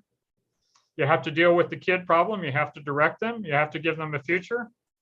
And you've got a lot of base conditions that you have to remedy at the same time that you're making some down payments on the future and positioning yourself for some big ideas. So, Deborah, does that answer your question? Kind of. I mean, I'm impatient to figure out what are the steps to get our 181st and 182nd to where we do already have a vision. And you probably are familiar with our downtown plan. We have one. We've always had one. Right. So yeah, it's we want to get there. Thank you. What I would say in terms of the downtown of Kenmore Village is that the divided ownership means that it may be 5 or 10 more years more before those specific owners come to the table. And frequently it involves a change of ownership by somebody dying or passing on. That is frequently the biggest impediment. And I've seen so many cities say, oh, if we could just have this property, everything, that's the keystone. And what I've learned is you have to treat those as a rock and a road that you drive around and keep going past. So you do have opportunities with the bank properties, you have opportunities with the Taco Bell, you have other things. And so what I would say is, how do you throw marbles on the dance floor for those other things? Councilor Marshall. Thanks, Mr. Stevens. I really like your emphasis on the youth facility. We definitely voted to preserve our mobile home parks for our lower income population in Kenmore. And I think as council as a whole is definitely committed to that goal. And it's totally based on equity. Right where the mobile home parks where you were photographing, I think that's the still one of our largest Spanish speaking populations, working class population who goes to school. You asked about the school, it's just up the street at Kenmore Elementary, where my kids went to school also. Those are the classmates. So I definitely like your emphasis on equity for, could there be a youth center or something? Because I think having grown up here and my whole life, having seen nothing but development, nothing but bulldozing, nothing but endless development and developer dominance, in short, and then only by fits and starts, some organization to try and have some planning, to try and have some basic infrastructure. The allegedly radical proposal of the Growth Management Act at the time was, wow, we're gonna control growth. Well, it turns out it's hardly even that. It's simply you need to plan for growth, and then you need to have something like concurrency for basic safety infrastructure like sidewalks or like roads and the rest of it. But it turns out with the Growth Management Act, you only have a concurrency requirement for that infrastructure. That means you have to plan for the financing of it within like a 10-year frame. So it doesn't even really mean concurrent. The result we've had in this post-World War II suburbia that we grew up in is, we didn't have sidewalks. We don't have the amenities that a real city has, like Seattle. And we end up having to, after we've encouraged massive growth without these amenities, now we're scrambling. So I think that your emphasis on that, something like the youth facility is very important. I guess I just covered it. I don't think that people move to Kenmore or, want Kenmore to be a downtown Bellevue. I don't want to be a downtown Bothell. I can tell you that. We don't want to be a massively developed urban canyon where you can't see a doggone thing and there's just these towers, concrete towers all over the place. It's a tough balance to make, but we want to preserve what's left of Kenmore and initiatives like Councilmember Baker, walkways and waterways. How are we getting out to the beautiful bits of the park and the shoreline that we still have that we're building for now? And our city manager is taking the lead really in our whole staff in trying to make nice, beautiful places we can go for our environment, to look at our environment. That I see as my biggest concern, is the environment and preserving the environment for Kenmore, and not saying, okay, we need to pack in as many businesses. There may be, and also your idea for Lake Point is outstanding as a public access and public park. That's another thing I agree with you on. Anyway, thank you.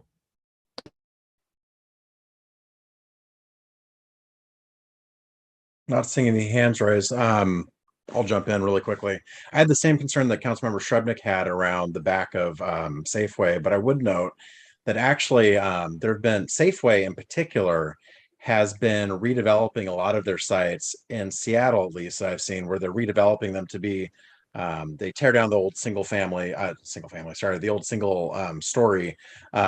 grocery store that was built in the 60s or 70s and replace it with a new building that has both the grocery store as well as other amenities, housing, that sort of thing. And they seem to be the only one that I've seen doing that, at least where I've seen multiple kind of Safeways redeveloping. So I think there's a path somewhere down the road to actually get Safeway to redevelop that property. Because I imagine, I was trying to look up how old the building was in the parcel viewer, but it was not cooperating with me tonight. But I can't imagine it's got to be an older building. And I agree. I also agree with you on the that we do need to figure out what the pedestrian access and pedestrian network is going to look like as things redevelop. And that may mean, doing work in our comp plan to lay out new paths. So as things redevelop, we're getting those accesses built in. Because I think that's really important, because the blocks that were platted back in the day are large, and you need to allow folks other ways to get through rather than walking all the way around a quarter mile, a third of a mile block, or they won't do it. I like what you're bringing up about Lake Point. I like what you're talking about around the bank buildings, and that's something that's been stymieing me for a while. I think there has to be a way that we can incentivize, especially with the hangar across the street.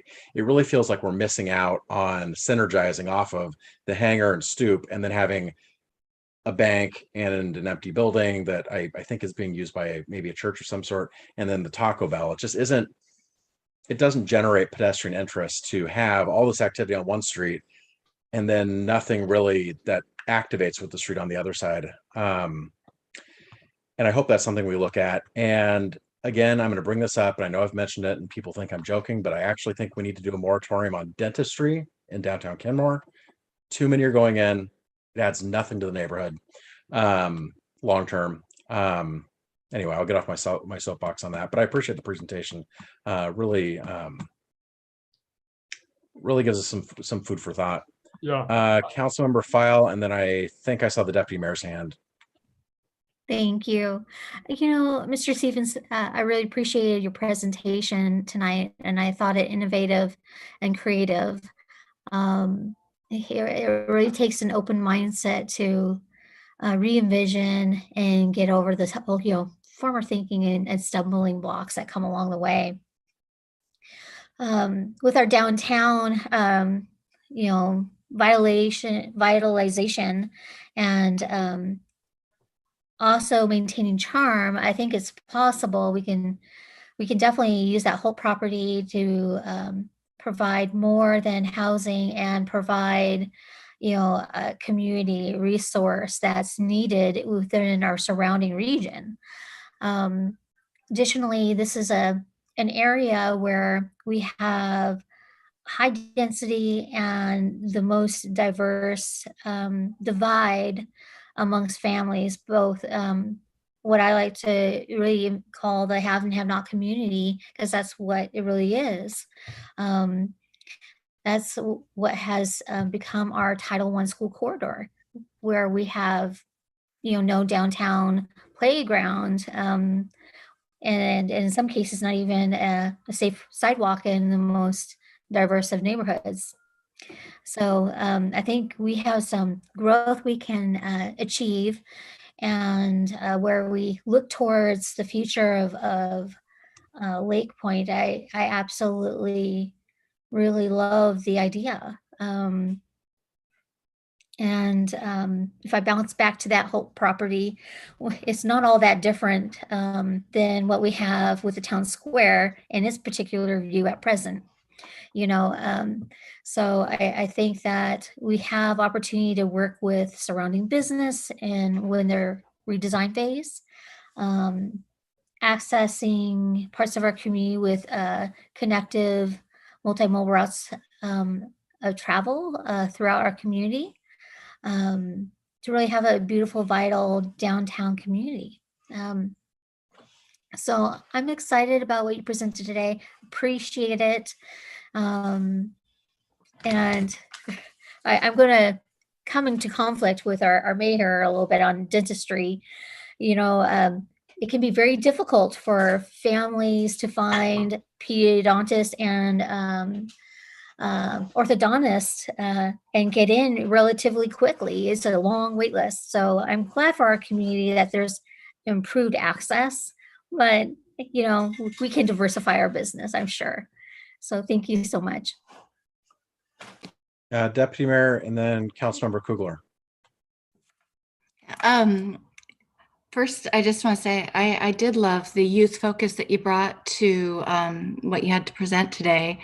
I think it's so important, and I can see the connection to being good for our property values and development. One of the things I genuinely appreciated was your emphasis on not only space for youth in general and which tends to be centered around boys, but actually space for young women and girls. I think that's a wonderful thing to highlight and draw attention to. And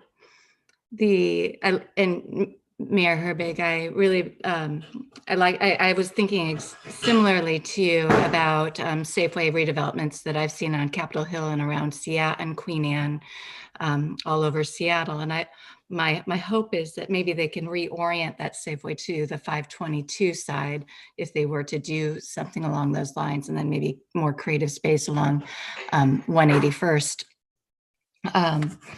And yes, everything you talked about on the south side of 522, both the Lake Point property park concept, which I think would be absolutely beautiful, and new industry on the east side of 68th. And I think even green industry, something that we could hopefully do something along the lines of drawing green jobs and a center like that. But anyway, I thought that this was a very intriguing conversation, and I'm looking forward to seeing where our council, what we do with these concepts that you've presented today. So thank you. Thank you very much. Councilmember Kugler. Thank you. Rod, I really appreciated your presentation, and just the different approach and thought of moving the bullseye made a lot of sense. I think my initial reaction was that you approached it much differently than I was thinking about typical downtowns as destinations. And when I think about any of the nearby cities with downtowns and what I go to them for, like restaurants or businesses, or why do I drive to them, and we don't have a really central core area where we'd go. So it makes sense that we would make it more livable and more like a neighborhood, create the density, and then businesses will come. I'm assuming that was kind of the thought and idea behind that. I was wondering, with your concept, was there any consideration for whether it can pay for itself, or is that more something we would explore with our plan?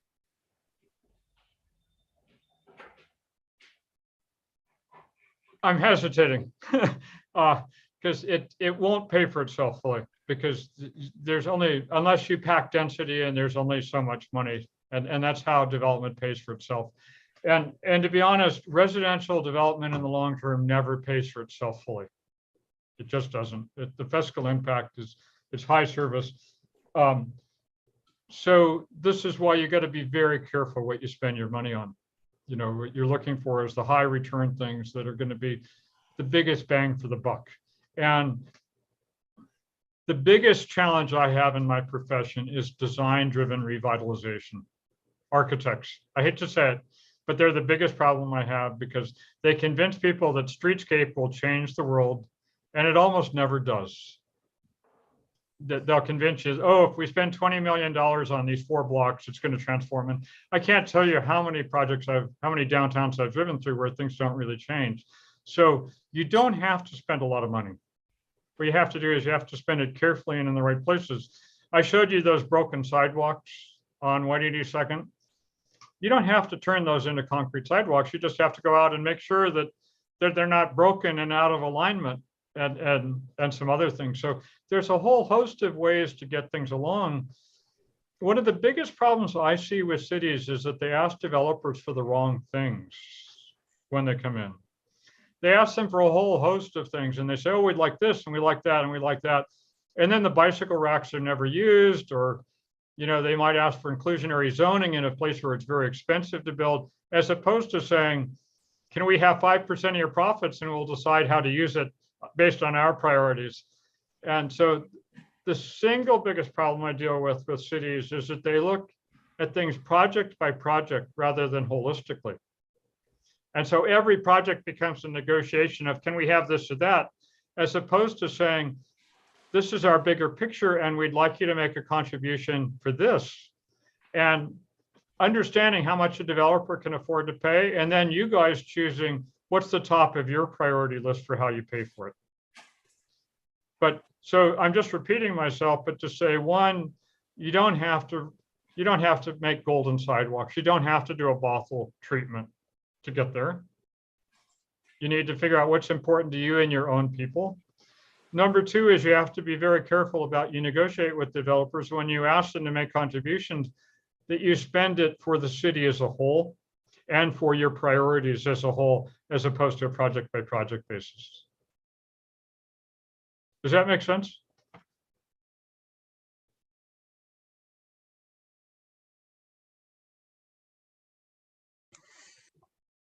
Any other questions or comments? I am not seeing any hands popping up. I want to thank you for the presentation. Like I said, it gave us a lot to think about. Not sure what the next steps are, but I'm sure our city manager is already working on it or thinking about it. So thank you very much for your time tonight, Mr. Stevens. We really appreciate it. I look forward to getting to know you guys better. Sounds good. Have a great night. Thanks. All right, next on the agenda, just getting it straightened out, is the National Pollution Discharge Elimination System Service Water Permit Update presented by Environmental Services Manager Richard Sawyer. Mr. Sawyer. Thank you. Can you hear me and see me? Yep. All right. Thank you, Mayor, City Council, for having me here this evening. Let me jump into my presentation, and I need to get this out of the way. So I'm here this evening because the term NPDES often comes up, and it's been a few years since I last provided a general update regarding the city's NPDES permit. So the city manager asked that I provide a brief presentation this evening. However, before jumping right into the NPDES permit, I wanted to talk a little about the history of the area, at least through the lens of surface water management. Prior to the implementation of the NPDES permit, and provide some context there, and before jumping into the Clean Water Act and the NPDES permit.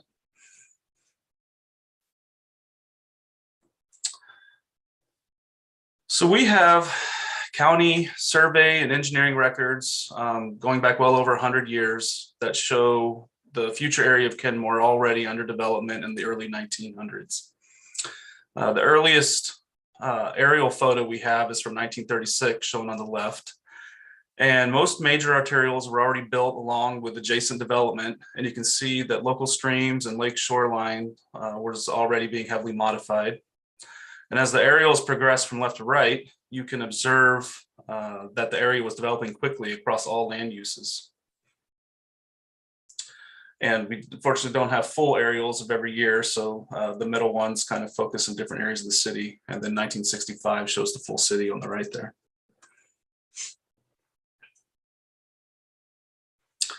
So as the 1960s came to an end, it wasn't until 1969 before King County adopted its first surface water design manual, which was a 33-page document focused on culvert design, which basically was to get runoff from point A to point B. And 1969 was also when we saw Ohio's Cuyahoga River so fouled by industrial pollution that it actually caught on fire, spurring Congress to pass the Clean Water Act in 1972. Now, the Clean Water Act at its core made it unlawful to discharge any pollutant from a point source into a water of the United States. And it also created the National Pollutant Discharge Elimination System, or what I'll refer to as NPDES, which provides EPA the framework to implement the Clean Water Act and is administered through NPDES permits. Now, switching back over to efforts in King County, they updated their surface water design manual 2 more times and introduced flow control and water quality treatment standards during this decade. And we had the first 12 public stormwater facilities, which were relatively simple in design and function, constructed in the 70s, and we continue to inspect and maintain them today.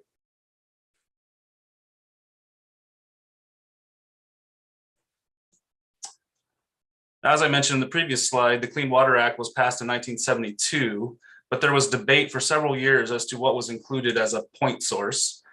It actually took an amendment to the Clean Water Act, referred to as the Water Quality Act of 1987, to recognize stormwater discharges from municipal separate storm sewer systems, or what we refer to as an MS4, as a point source requiring an NPDES permit. So when I refer to MS4 moving forward in the presentation, that basically just means the city's publicly owned drainage system. So the Clean Water Act is administered by the Environmental Protection Agency, or EPA, or they can delegate authority to a state agency such as the Washington State Department of Ecology, who administers NPDES permits in our state.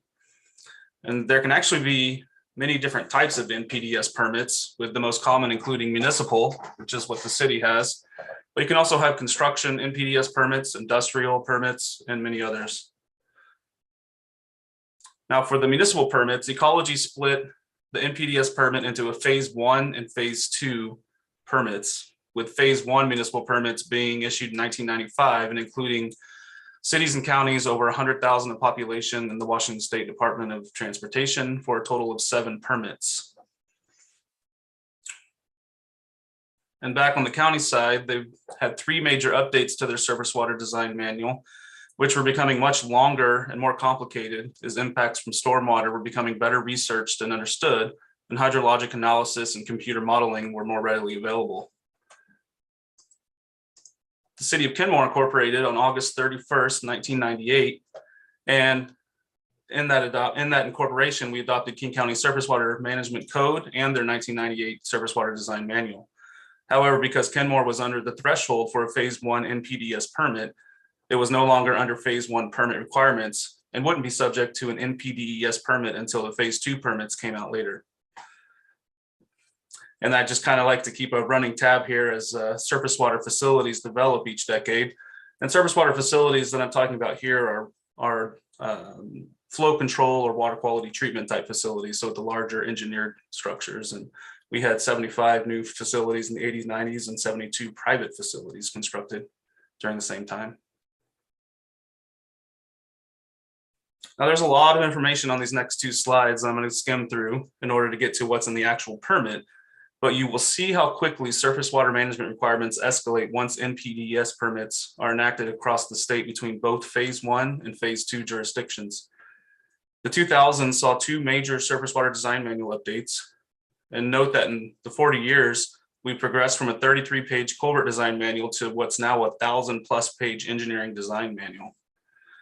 Smaller cities and counties across the state got their first phase 2 municipal NPDES permit in 2007, which was effective until 2012.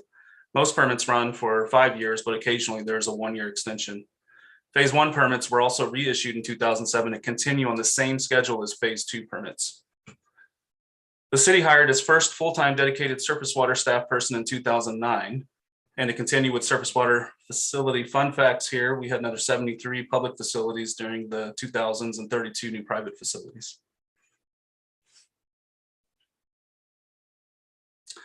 Since 2010, there's been a lot of permit activity. We're in our 5th permit cycle, which goes from 2019 to 2024, and each cycle builds on the last one with new regulations and program requirements added each cycle.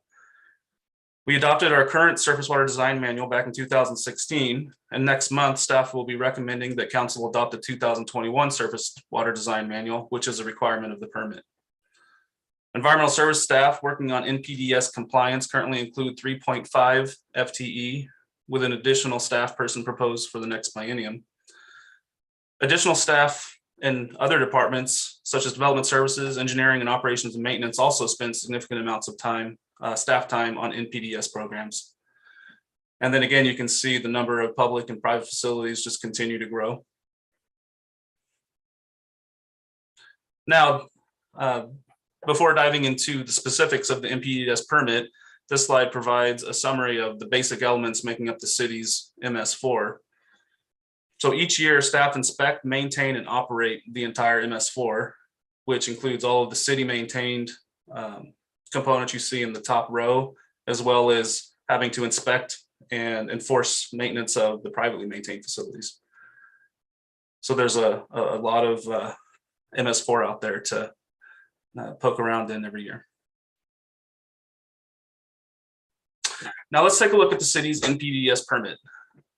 So the permit itself is a document that's over 200 pages and includes a lot of regulatory requirements that each permit holder must follow in order to be in compliance with the Clean Water Act. And just to reiterate, what does compliance mean? So compliance with the permit means that the city is authorized to discharge stormwater from its MS4 into waters of the state. And waters of the state would include the lake, river, all the streams, wetlands, and shallow groundwater. However, the core of the permit is developing and implementing a stormwater management plan, which we refer to as a SWIMP. Lots of SW acronyms, but I think this is the last one here. So the SWIMP outlines all the required activities in each of the categories listed here, but I'm going to break them into smaller groups over the next few slides and dive into each one. So the first three programs of the SWIMP, the city is required to coordinate with long-range planning, conduct stormwater action planning, and integrate low-impact development into code and plans. Cities required to implement education and outreach programs to teach about impacts from stormwater runoff, to affect and measure behavior change and create stewardship opportunities. And staff will often collaborate with regional partners for this. So we work with a lot of our neighboring cities in King County and Snohomish County to put together some great outreach materials and events. And then the city must make the permit and the SWIMP documents accessible online for public review and comment. And we update that every May. So by the end of the week, there should be all the current documents from last year updated on our website. So the city must maintain a detailed GIS map of the MS4, and those maps are available online. We also use this data in the city's asset management system for inspection and work orders. Illicit discharge detection and elimination is a big component of the permit. We have to respond to spills, leaks, and water quality concerns year round. And we also have to conduct field screening of at least 12% of the entire MS4 each year to proactively look for additional issues. So controlling runoff from new development, another big program that we have to do. We typically have about 100 projects active annually that require some level of drainage review. I've mentioned the surface water design manual several times throughout the presentation, and that's the primary tool, along with the city's road standards that the city uses to make sure that runoff is managed properly. Many of these projects result in new conveyance, flow control, and water quality facilities requiring ongoing inspection for the life of that facility. So as I mentioned earlier, we're inspecting facilities built back in the 70s still today. And I've provided a running tab of the facilities throughout the presentation that we built over the years, and just wanted to have council keep in mind that newer facilities are much more complicated and larger than older facilities and require more time to inspect and maintain. So some of those older facilities may be as simple as an 18-inch perforated pipe that's just designed to infiltrate some water from a catch basin, whereas now we have huge proprietary filter vaults with pre-settling chambers and all sorts of cool stuff going along with them, but it does take time to build and maintain and operate. The city is required to inspect and maintain the MS4, and the permit provides maintenance standards, inspection frequencies, and maintenance schedules that must be followed. As the MS4 grows, the city must inspect and maintain these new facilities, as well as continue maintenance and eventual replacement of all the existing facilities. The last program required by the SWIP is a new requirement to conduct source control on existing development. This means that the city will have about 260 additional sites to inspect beginning in 2023 to make sure that businesses conducting certain activities are implementing appropriate best management practices to manage their runoff.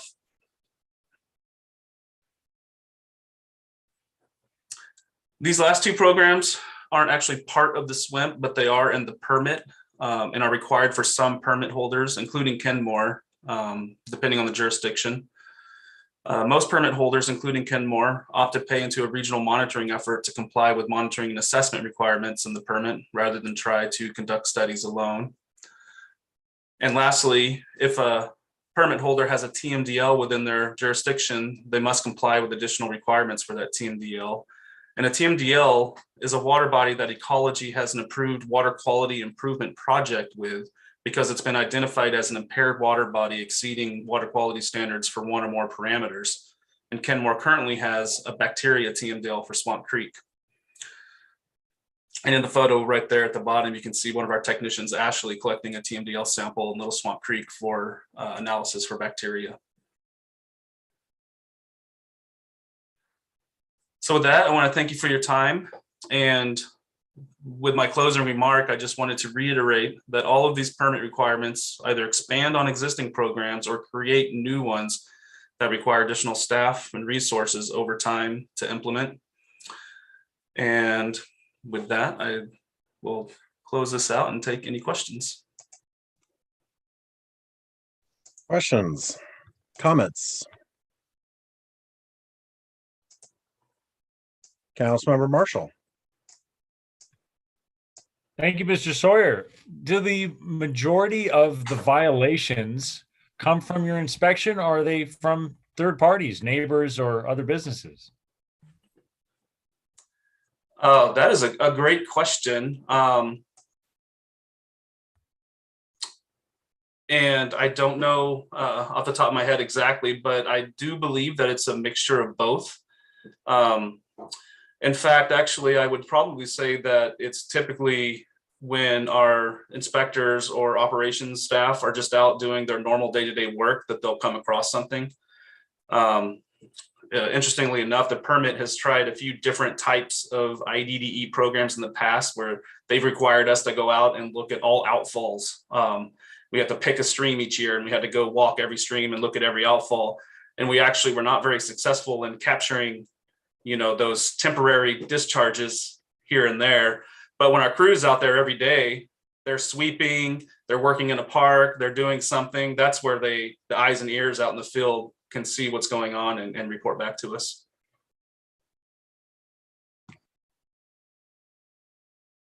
Richard, could you, thank you so much, sorry. Councilmember File. Thank you. Mr. Sawyer, how often does a planned discharge happen? If at all? A planned discharge? Sure. A planned discharge. Of course, part of environmental concerns are emergency runoff discharge, or for example, something to avoid like the former Gasworks Park issue, right? Where the floodgates would surge after storms, and then you'd have releases into the open water. So I'm just wondering, is that ever an issue that Kenmore has had to deal with, just for community's sake of understanding? Yeah, so the way that our system is designed is I don't think there are any planned discharges kind of in that regard, but there are definitely storm events that, or after long periods of rain and storm events, some of these systems may reach kind of their maximum design and then be have to overflow, or the water quality flow might be reached, and so they might have to temporarily overflow or something like that. But for the most part, these systems are designed to always be working. And they are separate too. That MS4, that separate storm sewer system. So another component you might be thinking of is there are some cities that have combined systems. And so they get those during heavy rains. When the sewer system becomes taxed, everything just exceeds capacity and then just starts flowing out the outfalls, like through the water treatment plants. Ours is a separate storm sewer system. It is not combined, so we don't have that issue. Mr. City Manager. Thank you. And I want to thank Richard and his team for all the amazing work that they do for our city. So if you read Richard's agenda bill for this item for tonight, it's a lot. And when I read it, and I did a little bit of editing it on an earlier draft, the only word that came to my mind was, wow, there's a lot of requirements and a lot of things we have to do to comply with NPDES. And we do it with 3.5 people. He has 4 people on his team, but half of Sammy is climate action plan. So, and there's more requirements coming from the NPDES permit.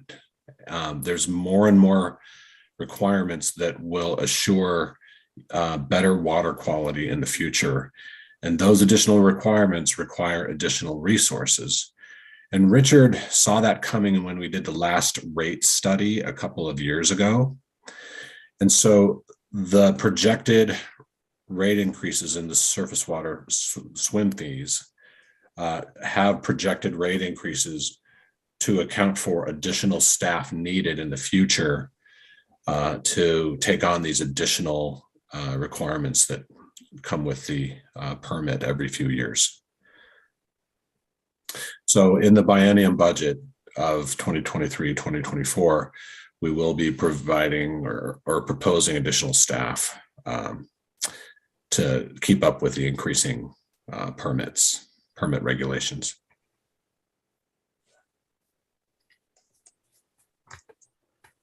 Any other questions, comments?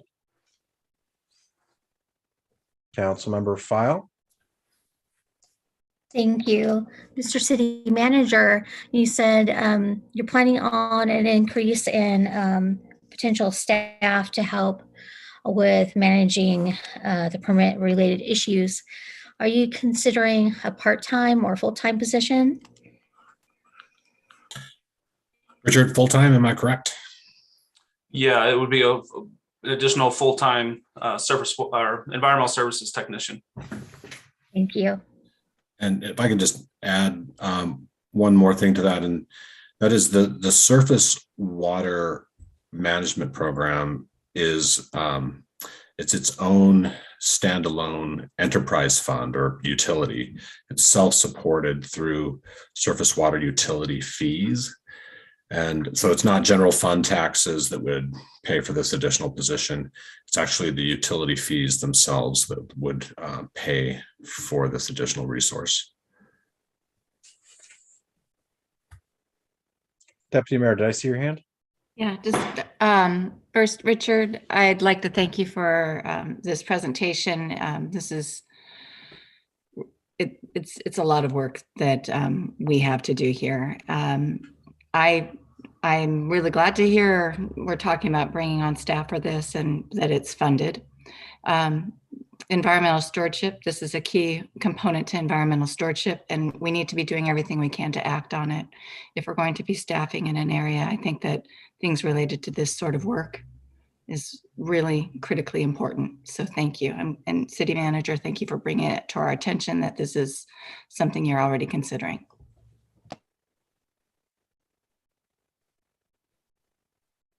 Any other questions or comments?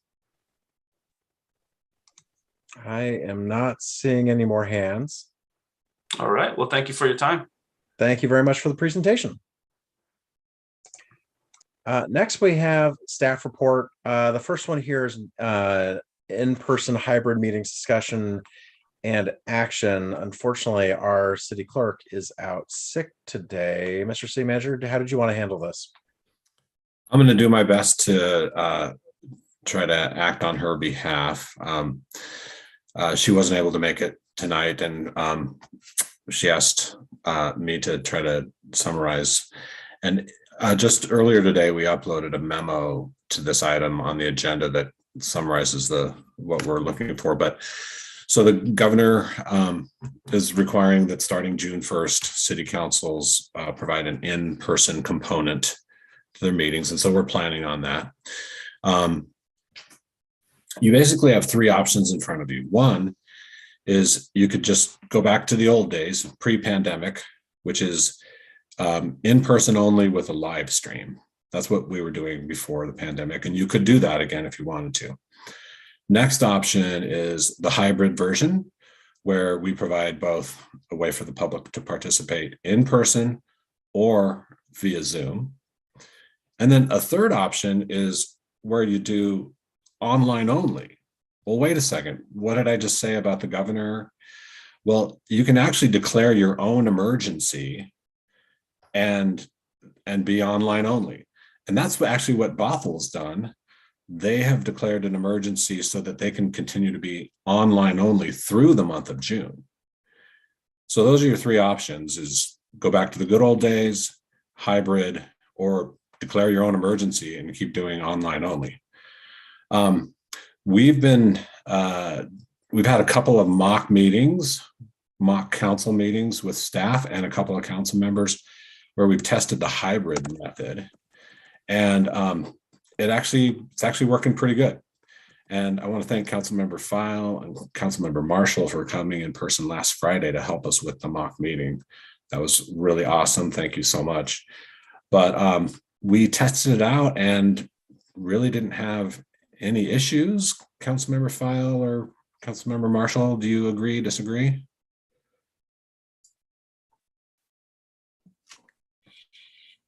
I can say it was pretty straightforward. I think there'll be a very small learning curve for our mayor or deputy mayor when transferring over to this dual capacity, because they'll need to use two devices, I believe.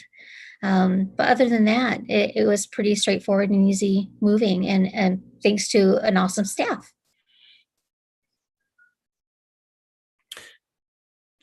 I watched part of the meeting today, and I wasn't able to watch the whole thing, but I watched part of it, and it looked like it was running fairly well. Although it did really make me think about rice cookers quite a bit. So I appreciate the staff presentation on rice cookers. That was part of that meeting. Yeah. So if I could just, the last thing about hybrid is it looks like, at least from what we can tell, it looks like we will need an additional staff person to help run the hybrid portion. So we'll need the city clerk there to run the physical piece of it, but we'll also need an additional staff person to run the hybrid. Maybe in a few months from now, we'll maybe not need that second person, but it's looking like we will. So we ran some numbers, and given the currently the hourly rate of our admin specialists that would come in on overtime to fill that role, plus, at time and a half, and, plus the benefits and things like that. If you counted 36 city council meetings per year, 24 planning commission meetings a year, and let's say DEI task force continued on and they met once a month. If you counted all those meetings, it would be in the range of about $12,000 to about $17,000 a year for all three of those committees to have that second person. Council meetings about 10 grand, planning commission about $5 grand, and DEI task force about $2,000. So also in that memo, it shows what other cities around us are doing. Most of the cities around us have already gone hybrid. So with that, I just want to turn it back over to you and have you give us direction on what you want us to do in the month, at least in the month of June.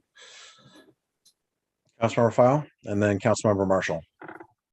I was just going to add, from the purpose of running the meeting for its efficiency, I can't see how we could not go about being efficient and nimble without two people, without two clerks. And also looking at what other cities do for efficiency purposes. I think it's a good commitment to our community and participation, and I highly recommend it. Councilmember Marshall, I urge hybrid. Councilmember Baker. Yes, I would agree. Hybrid, please. Yeah, I kind of think the additional cost we're talking about is kind of the cost of democracy and the cost of public access. I think makes sense. Councilmember Kugler. Yeah, I had a chance to watch the recording. I just kind of sped it up, and I agree. It was definitely an enhanced experience compared to just online or just in person.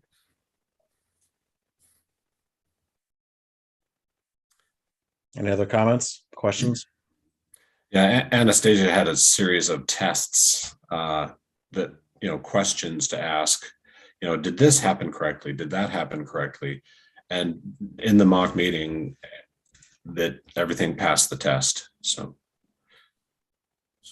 I think we have direction then, or at least I believe you have direction. Councilmember Baker? Yeah, just curiosity here. Are you planning on using existing staff or hiring a part-time person that, in addition to help with the meetings, could help Anastasia? that's a great question. I'd like to give existing staff the chance to do it for a variety of reasons. One, it just creates that more cross-departmental training and gives them the chance to have first dibs of that. But we may get to a point where they get a little burnt out, and we may need to hire a part-timer person to provide that service if my coworkers aren't willing to give up their evenings. But Don, can you weigh in on council rules? Would we have to change council rules or anything like that? Happy to do so. Yes. So in the memo presentation tonight, one of the council considerations was that if the council determines to go forward with the hybrid option, which it sounds like it has or wishes to do, there would just be a need to consider revising your rules. Currently, your rules limit council remote participation to no more than 3 times a year. So I think just kind of consensus, would you like us to bring back a revision to be consistent with what I think the discussion is leading to tonight? Councilmember File? Thank you. I would appreciate that, Ms. Raton. And I think you had some other things you're going to be bringing back. So maybe trying to do it at the same time would be nice. If I may, Mr. Mayor, I will. Of course. I always try to be as efficient as I can. I do note that the minor fix for Section 6B is a very quick consent item and other ones might not be, but I understand. I'll try to be as efficient as I can be.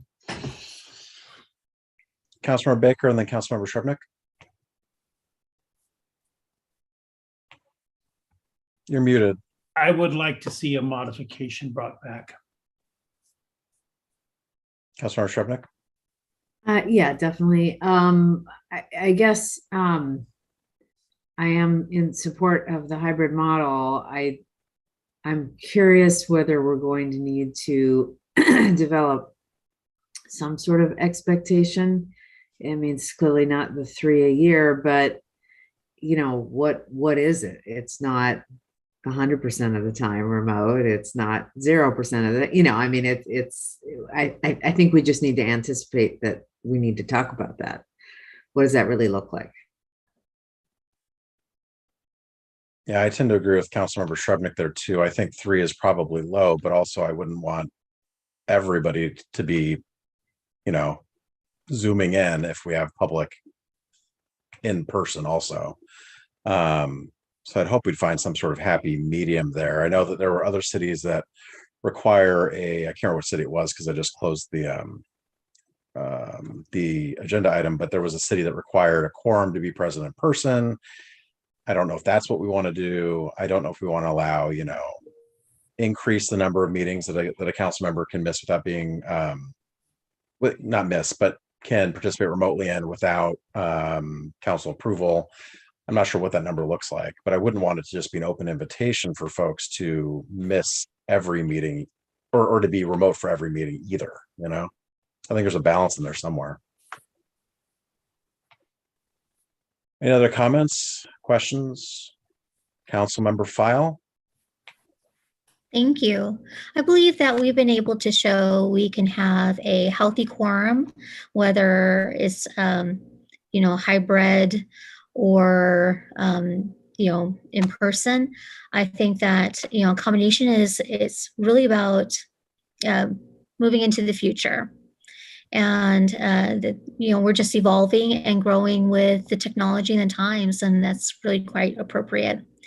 It also offers a greater flexibility to the council team as a whole for whatever purposes. But I agree that it shouldn't be taken advantage of. We definitely, I would hope to have half present or near half present, if the others are remote. So we are still in a pandemic and we're still moving through a pandemic. It's the reality of today's current health crisis. Does staff feel like they have what they need? Okay. Yes. Any other questions or comments? All right, next on the agenda is a intersection widths and curb bulbs on Juanita Drive. John Vicente, city engineer. Mr. Vicente. Good evening, Mayor, Council. So lately, staff and council have been receiving complaints about the curb bulbs off of Juanita Drive onto the local roads. In particular, we've been hearing the focus on 163rd. I wanted to take this time to provide council with some information regarding how we got there and what's the current situation and what the expectations are at most of these curb bulbs. So to start out with little background, between 2004 and 2014, City of Kenmore experienced 6 fatalities and 7 serious injuries involving pedestrians and bicyclists. In 2014, Council adopted a Target Zero policy and set that as a council goal, which was council's #1 goal from 2014 to 2020. The purpose of the goal of the Target Zero was to have 0 pedestrian and bicycle fatalities and serious injuries by 2025.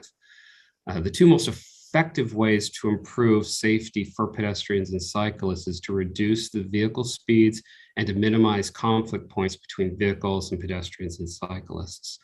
The Target Zero focus was more on ped bike orientated tools, strategies that address the dangers of vehicles, and it also included using guidelines from the National Association of City Transportation Officials, abbreviated NACTO, their design guidelines towards urban street design.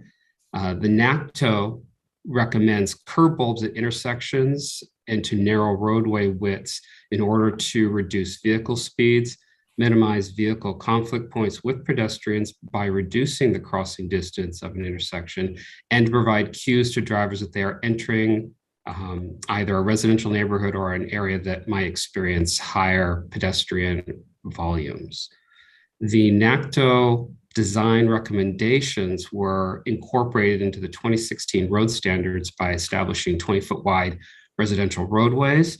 And in 2021, we enhanced these standards to include curb bulbs for any local road crossing. The width is designed with a pedestrian and bicycle safety as the top priority. The benefits to reducing the curb to curb width are reducing the crossing distance for the pedestrians and bicyclists. This improves safety by reducing the time a pedestrian and bicyclist needs to cross the roadway and thereby reducing the time for a potential conflict with the motor vehicle.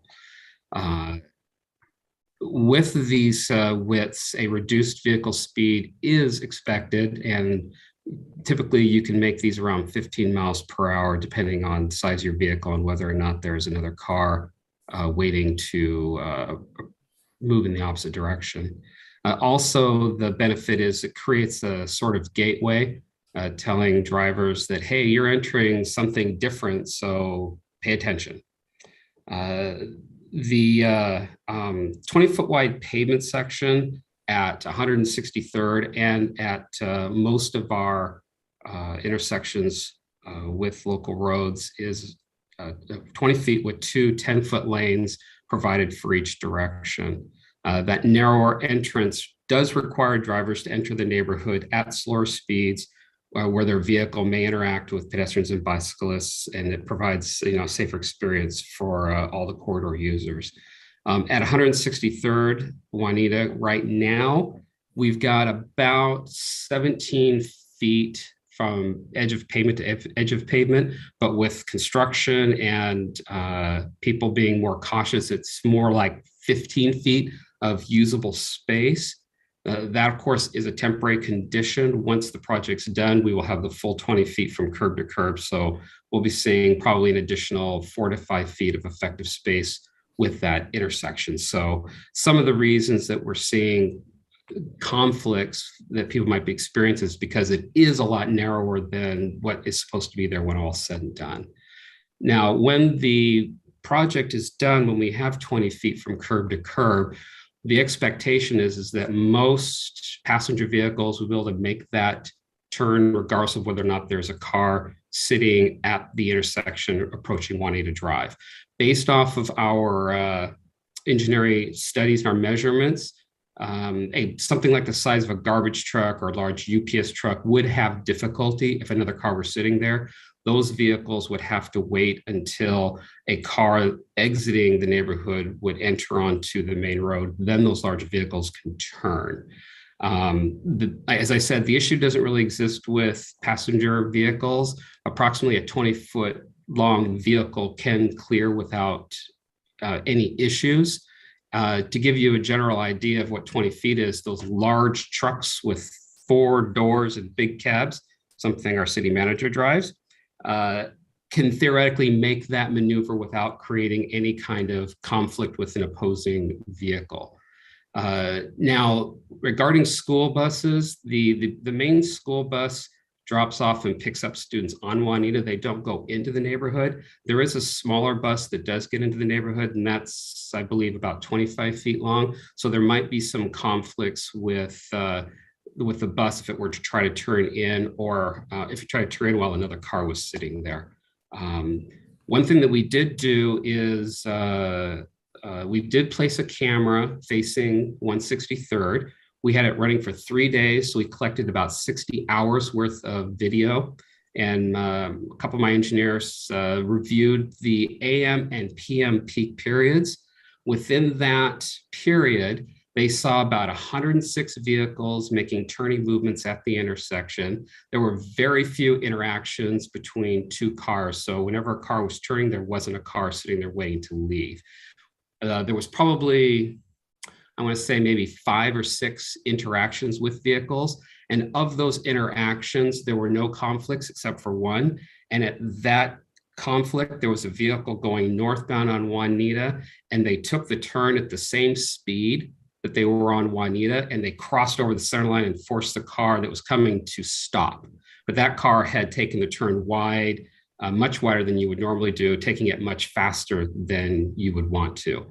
But we also did see just to give you an idea, we did see a larger truck, the big 20-foot long truck, make the turn into the intersection with a car waiting to leave, and the vehicle was able to make it. It had to slow down to a really slow speed to maneuver it, and they were able to do that with 15 to 17 feet. So a little bit wider means that they should be able to do it not at a 5 mile per hour crawl like this vehicle did. So So that's kind of what we're seeing right now. Our expectation is when this project is complete, there will be a little bit more room to provide a more comfort for drivers, but still not enough comfort to make them take those turns at speeds equivalent to Juanita Drive. So our expectation is they will be able to turn, but we're expecting them to do it at a slower speed, which is really our desire for pedestrian vehicle interaction, is slow cars, visibility for pedestrians, and comfort for the pedestrians and the bikes. This is our priority. In conclusion, so the 20-foot is a recommended width. We can make it larger if we want, but the more width we provide, the more incremental decrease we could see in safety for peds and bikes. The intersection of 163rd and Juanita is actually an ideal candidate for this type of standard, where we have the curb bulbs that hits the intersection perfectly. There's no skew, there's no unusual hills as it approaches. So it's actually a really good candidate for this type of design. If we were to decide to widen this thing, then I would probably have to look at changing the standards to make them all that width so that we're consistent throughout the city, and not having one width here, one width there for no reason other than the fact that it was uncomfortable for some drivers. So that's all I have right now. So if council has any questions, I'd be happy to answer them. Yeah, first, Mr. City Manager, I see your hand. Yeah. Hey, thanks, John. Really appreciate this presentation. I know that we as staff take city council direction seriously, especially when it comes to ped bike safety, and really shifting the priority from motorist comfort to pedestrian and bicycle comfort and safety. And I think that's I think that's the driving force here, is just really trying to shorten that intersection and really slow down the speeds of cars as they're approaching. Couple questions. That at that 163rd intersection, that south curb, even though the forms are in place, it hasn't been poured yet. Is that correct? That's correct. The forms are in place. The curb hasn't been poured, and there's, I believe, 1 to 2 feet of unpaved space between the forms and the edge of pavement. So if we were to make a change there, we'd want to make it soon before the contractor pours that. And yes, you and I were talking about how when it's arterial to residential street, you have a little more flexibility in the standards on making it a little bit wider. I think that's what you were talking about earlier. Is that right? Yes, I actually have flexibility across the board. It all depends on the situation. A perfect example for flexibility would be at Simons and 84th. That's actually wider than 20 feet. The reason for that is the unusual approach for that intersection. So we needed to provide more space to provide those maneuvers. So situations like that are when we would consider deviating from our standard. Again, that's why I say 63rd and Juanita is actually a very good candidate, because they connect at a 90-degree angle, which is ideal for this type of curb bulb and the 20-foot crossing. Okay, then one more question. At the intersection where the Lutheran church is that 165th maybe? That's 165th, yes. Yeah, so I think residents have pointed out that it is the newly poured curbs are further apart there. Can you explain why that is, and then what the plan is to create that tighter movement? So during design, we had some utility and some other issues at that intersection, and to construct so that we aren't incurring an enormous amount of cost, we decided to make that intersection a little bit wider to accommodate the other improvements we need to put in to mitigate for not having a 20-foot crossing. So we still want the 20-foot crossing. Is we're going to stripe the intersection with some edge striping to make 20 feet and put down raised pavement markers along that stripe to encourage people to take that turn at the 20 feet radius or the 20-foot width that we want it to. And we'll be watching that over time to see how well it performs. And if the RPMs don't work, we'll use the larger turtles, which will even more deter people from thumping over them. Thanks. And there's one thing also I wanted to mention. You had mentioned earlier to me, Rob, is one of the things that and I think we're all kind of guilty of is when we're driving, we kind of tend to go into autopilot mode, and we get into a routine of just driving and going and not necessarily paying attention, or we're busy talking to someone. We're used to our routes, so we're talking, we're chattering, we're on our phone, we're doing whatever we have to do. One of the reasons these curb bulbs are nice is it makes people go, "Oh, this is something different. This is not usual, normal. I need to start paying attention." So it really forces people to not divert their attention elsewhere and to put it strictly on the road where it should be. So that's an added benefit to having these narrow openings, is that it requires the driver to pay attention to what they're doing versus being sidetracked and half paying attention and doing other things. So just wanted to mention that as well too. That's a benefit for narrow crossings or narrow widths. All right, I've got Councilmember File, and then Marshall, and then Baker in the queue, and then Councilmember Shrevenick. Thank you, Mr. Vicente. Right off the top of my head, I can say I've had the opportunity to take that turn both ways, traveling up Juanita Drive and also traveling downward, down Juanita Drive. And it is a complicated turn. You definitely can't see what's on that other side as you're turning into the turn coming down Juanita Drive. And it's a little scary. I can see where at night coming out of the 163rd Street turn and not being able to see beyond other cars to turn out and down can be a little scary as well. I have concern that an accessible school bus wouldn't be able to access the community, as well as an access bus would not be able to access that community. And knowing that there are individuals within the community that use both brings me to some higher concerns. So I'm more in favor of addressing this issue now to ensure that, one, the community is accessible safely with at least the minimal of the accessible bus, because people with differences should not have to have lesser access just as we continue to grow. It's already hard enough to access community for diverse community members. So I'd rather, I hear that there's going to be a little bit more width, but I'm really concerned that we're not going to be able to have the appropriate access for the community for the type of service. So either we invite Northshore School District to use an accessible bus to practice the turns and give us feedback, or we make an adjustment planning for the access needs, and then possibly address the vision issue, the line of sight. I know sometimes a large round mirror has been applied in some areas, so you can see upward coming traffic for cars turning out on an incline on a hill. It might be something we need to do. So I can definitely have our engineers take a look at the sight distance issues and the lighting issues.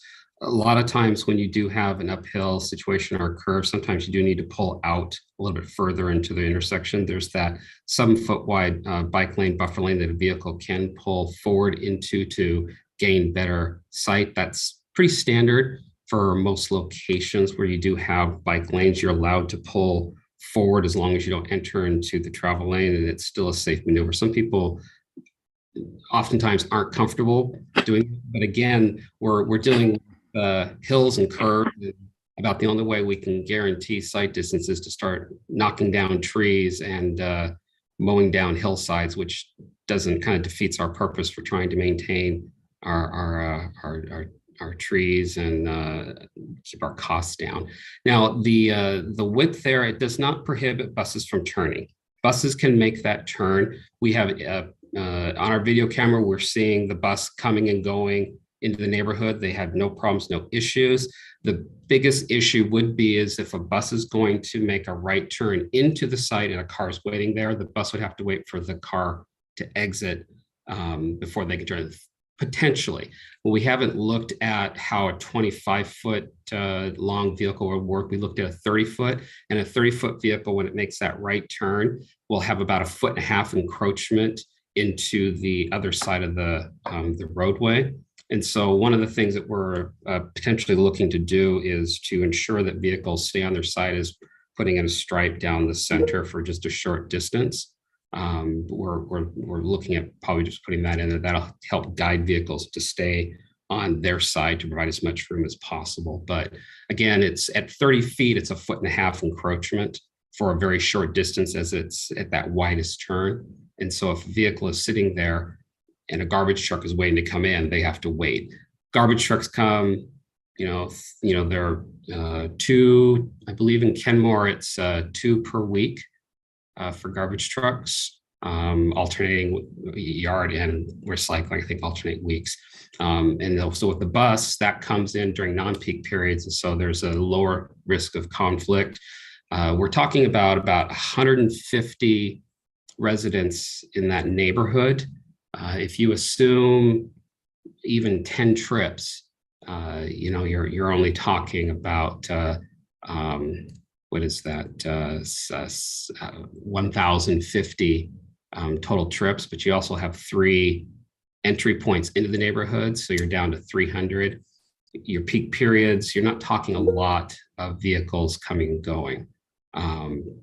Again, like I said, the looking at 3 days of data, we did not see any conflict issues for people that were traversing the intersection at a reasonable in a reasonable way.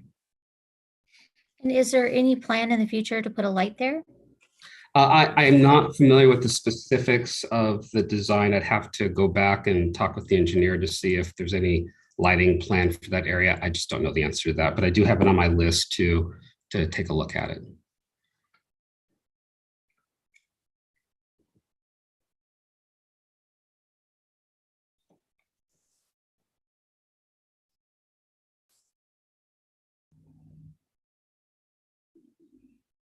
Councilmember Marshall, sorry. And thanks then to everyone for bringing this forward. This is really important. I think that we get the city's understanding so that our neighbors and our citizens can know what the engineering is thinking on it. I got to say, I was very surprised, I think in relation to 185th, when I saw something about the way that was designed on the turn across from the utility that I think at some point, it may have been changed now, but vehicles had to turn into the opposite lane, or we're going to be turning into the opposite lane. It seems that for this 163rd, you've definitely been candid with us and said, yeah, the vehicle will have to wait, meaning that when it does turn in, vehicles of a certain size will have to move into the opposing lane. Number one, I'm not a traffic engineer at all, of course. But I had just assumed that streets are designed, or that there was some rule in place. Being a lawyer, I thought, okay, maybe there's a rule that says vehicles must stay, out of each other's lanes.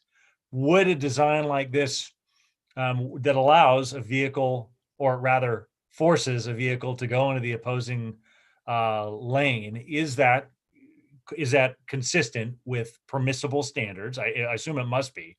I was just so thrown by it, I had to ask the question.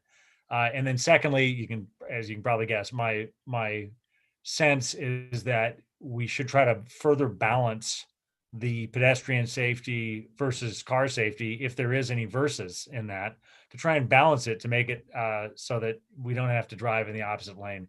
Because I can just see the one chance, or the one time out of very many in volume driving over years, that there'll be a collision, and it's like, wow, the thing was too small, versus a possible pedestrians from not having designed it such. But I hope we could try to achieve both.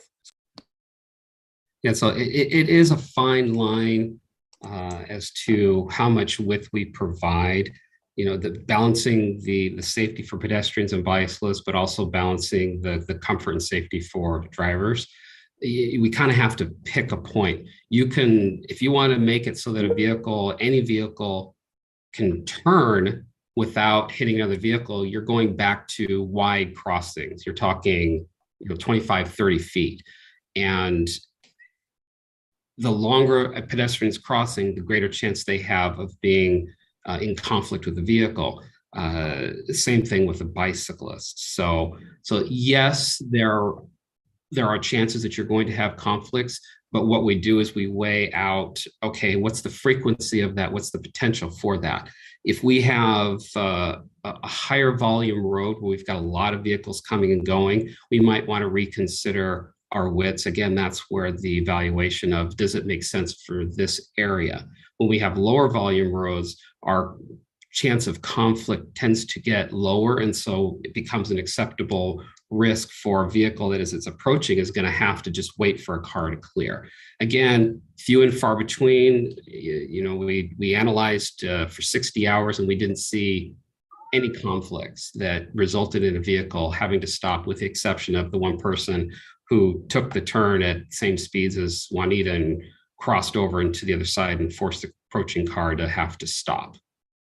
So we're not seeing the conflicts, and so again, we looked at that as being, reasonable. The fact that we're not seeing the conflicts, that we don't feel that we need to design for every potential possible scenario, because we can't. It's next thing you know, like I said, well, what happens if a moving truck comes in? Okay, we better make it wider because they can't turn. Next thing you know, we've got 40-foot wide crossings because we're trying to account for every type of possible vehicle that could go into a neighborhood. So that's the balance we have to make, is what is a reasonable width, and we take into account the majority of types of vehicles that are going to be coming and going. Thank you. So is it in compliance with whatever regulations apply that you can allow for vehicles to go into the opposing lane for a little bit? I don't want that, but I just want to make sure that is allowable. I don't agree with it. Yeah. I'm going to double check on that. I know when it's not striped, that is allowable, but we need to double check on the striping. I'll have to check with the chief on that one. I'm not 100% positive. Councilmember Baker? Yes. I know that there has been a couple or one fatality for sure, and I've noticed it a number of times myself coming down Juanita heading northbound. Bikes on the inside lane,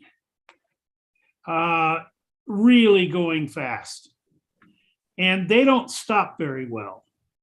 And because a lot of times they're hunched over the handlebars, drivers turning left can't see them. And I appreciate the fact you're trying to slow down cars, but also some consideration has to be given to the bicyclists.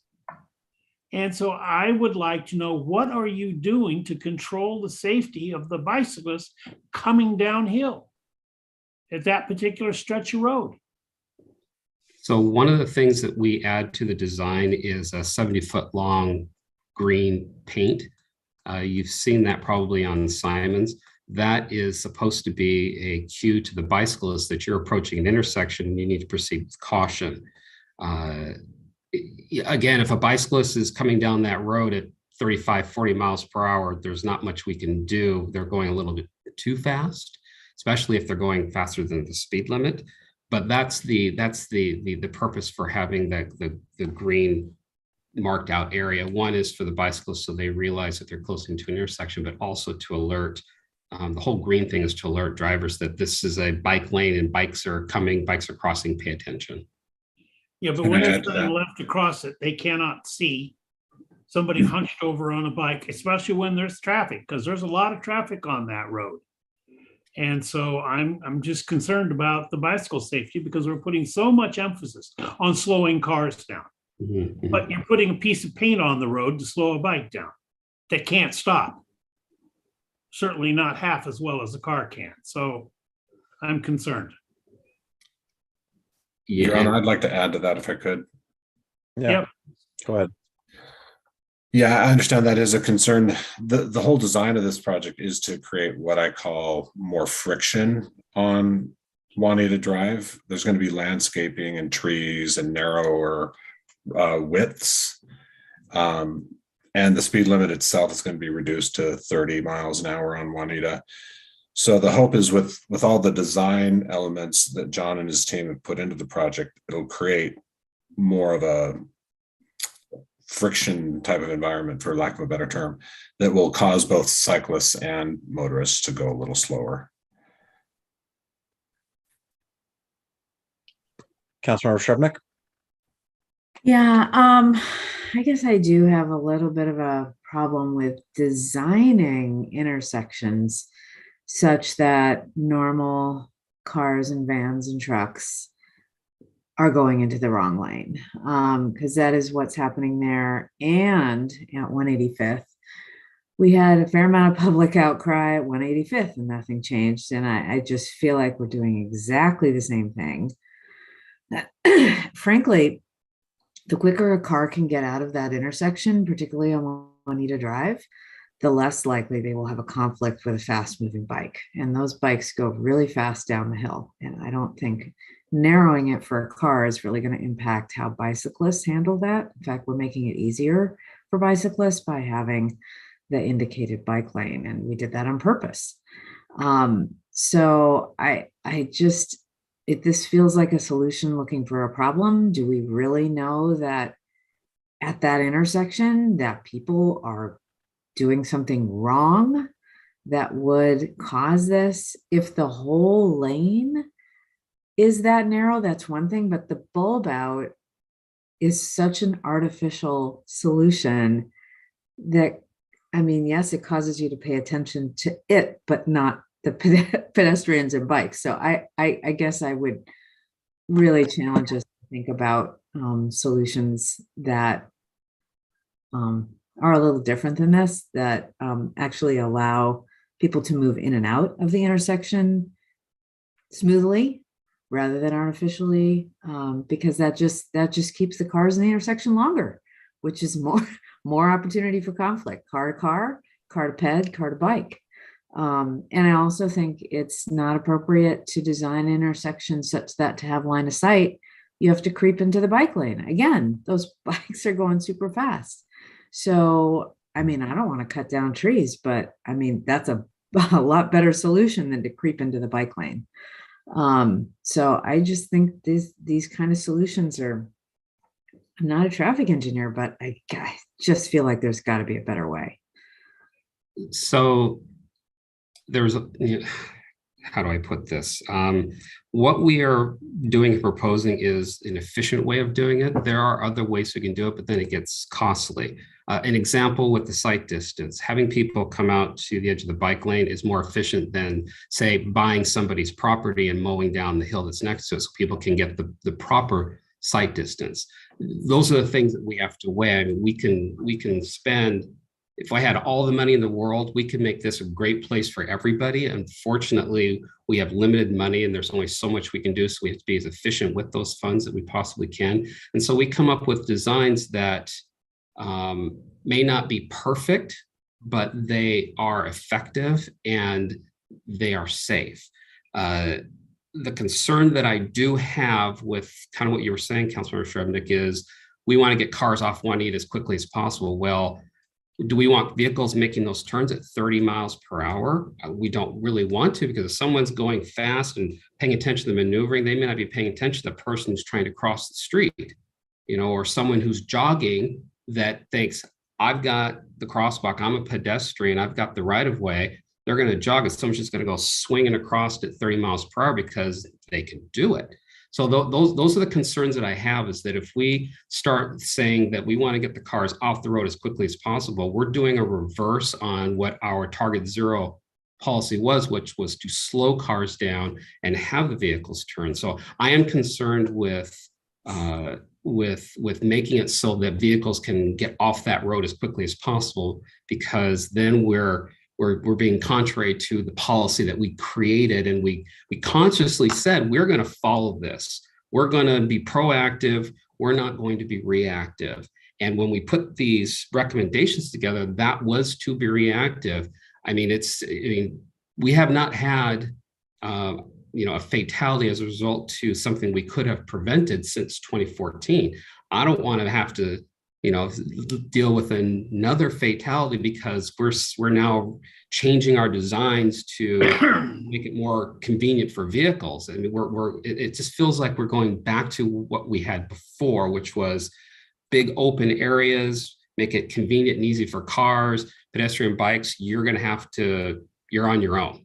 I mean, I do understand the concern about cars hitting cars, but I mean, I've been in a car accident, hit by a car, little injury. I've been hit by a car and I was, pretty badly injured for a while. And I'm hobbling around. So, I mean, I would rather be in a car-to-car accident than a pedestrian-to-car accident. So I think that's a fair trade-off, saying that to prevent,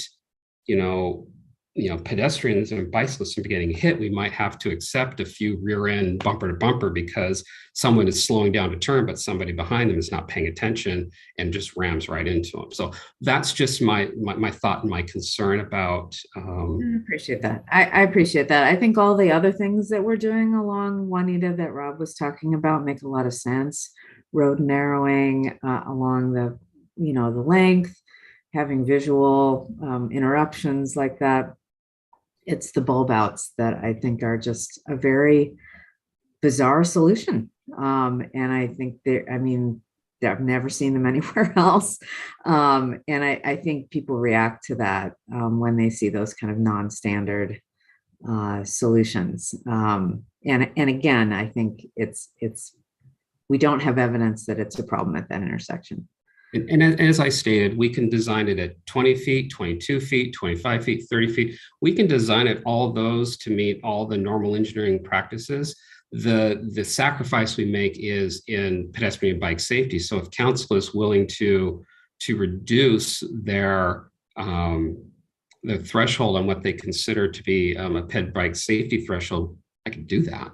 Because it's really more of a how safe do we want to make it? How much of a priority we want to put on ped bikes? If we want to relax that a little bit to provide a better turning for your all typical vehicles that would get into this neighborhood. As I said, garbage trucks and large UPS trucks will have some difficulty, but if we want to design so that they can make that turn, then we can do that.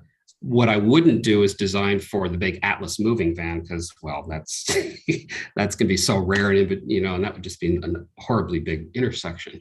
But again, like I said, you can go that route. It's really just we're following council's direction on what we do with these intersections, and the NACTO guidelines are our tool for doing that. And the NACTO guidelines say narrow roads, curb bulbs. So that's just a point of fact to provide you, is that we're doing what we were directed to do. But if you'd like us to change it, we can change that. It's really a council decision, I think, at this point. Deputy Mayor.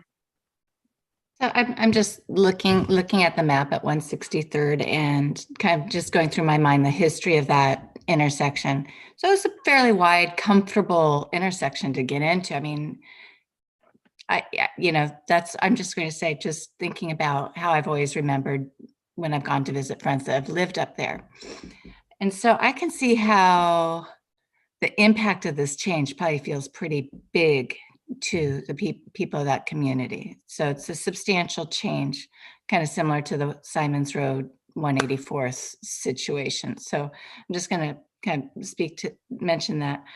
When I'm looking at Juanita Drive going south, the other intersections that come from the east to Juanita Drive, they're smaller, they're narrower, they're not going to have that much of a narrow, is the plan going to have the same sort of impact as we proceed up the hill? Because what I'm going to say is, if we can maybe soften the impact now and not have upset residents for 3 years calling us saying, you didn't listen, this is frustrating. and it's hard. If we can make an adjustment here, I think I understand why. I also understand what we did. Like, I think there was a really good thing that we did. I think we still want to make it narrower. I think we still want, but maybe we could lessen the impact and make it a little bit more comfortable for that community that's been pretty vocal. But I'm looking up at, say, oh gosh, what's the name of that street? 70. Well, anyway, as you head east, I really don't know the name of the street that I'm looking at. There are two more intersections I see before 155th, and I'm assuming those impacts will be less than what's here. But yeah, I was wondering. You're probably talking 160 to 158th. Yeah, those are the ones. Yeah. So do you foresee residents, as we build out there, having the same sort of reaction as we do down here at 163rd? The other two intersections are the same design. So there is the potential that people could have the same reaction, though we haven't heard from anybody from those two locations. Yeah. And I think the curb bulbs are already poured there, if I'm not mistaken, John, at 150, at least at 160th. 60th. I don't remember. I don't know about 158th. Yeah. I'm just thinking about the location on Juanita Drive where this is, what my feeling of driving that street, and the reactions of our residents. If we can do something now, I don't want to change all of our plans. It's not something that I do think what we're doing for ped, bike safety, target zero, traffic calming, all these measures are so incredibly important. But something about this location feels special. If we could consider or look at making this just a little bit better for those residents and the people who have to make the turn there, I think it probably is worthwhile. But I actually was sitting here listening to this whole conversation, not saying anything, and because I'm like, well, I do support the planning that we've put into this, and I really appreciate what city staff has done with all of this work. And sometimes we have to, I would rather try to make it safer. And I think both sides, I have a feeling no matter what, it's going to be safer with what we do. But maybe we need to soften on this intersection. Yeah, agreed. It will be safer than it was before.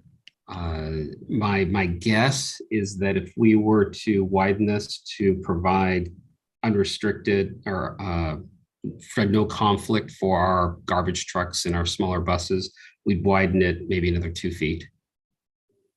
Yeah, it's not a lot. It really isn't. And I don't have any issues with that. It's just more just making council aware of, what our goal was. And there is flexibility. It's just an understanding that for every inch you change it, there is an incremental reduction. I have no idea what that incremental reduction is. It just is inherently there. Well, just from my perspective, I feel like as a council, it's important for us to listen to the people who are going through this now. We're at a place where we can make a difference. And if we can give them an extra foot, 2 feet, and it's not too late to do that, I support it.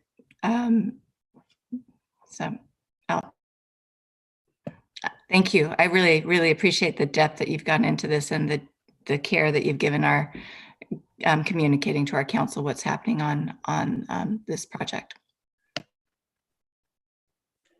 John, like everybody else on council, I received emails from folks in the neighborhood, and I went down there on, I can't remember, Saturday or Sunday, and I drove through 163rd. I took that intersection a couple of different times, and I drive a VW Golf. It's a pretty small little car, and my initial reaction was, "Wow, this is really tight." And to be honest, I came into this meeting thinking that I would be supporting loosening things up. But I also don't think that judging engineering projects when they're not completed, is fair, frankly. I don't think, would it have felt as tight if I'd had the extra 4 feet or 3 feet that John says will be there once everything is done? I don't know. Probably, it probably would not have felt as tight. And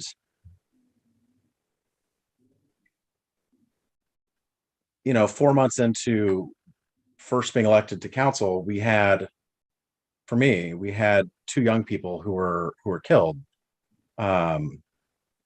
within a month of each other, and it really hit the community very hard. And it did make pedestrian and bike safety one of our biggest priorities as a city. And I really appreciate John kind of shining a light back on that, because I think the work that we do is important. But as you know, my colleagues have said, we're not engineers. NACTO is written by engineers. John is an engineer. I am going to trust John that when this is completed, it will feel a little bit less tight than it feels now, and that it will work the way that John is describing.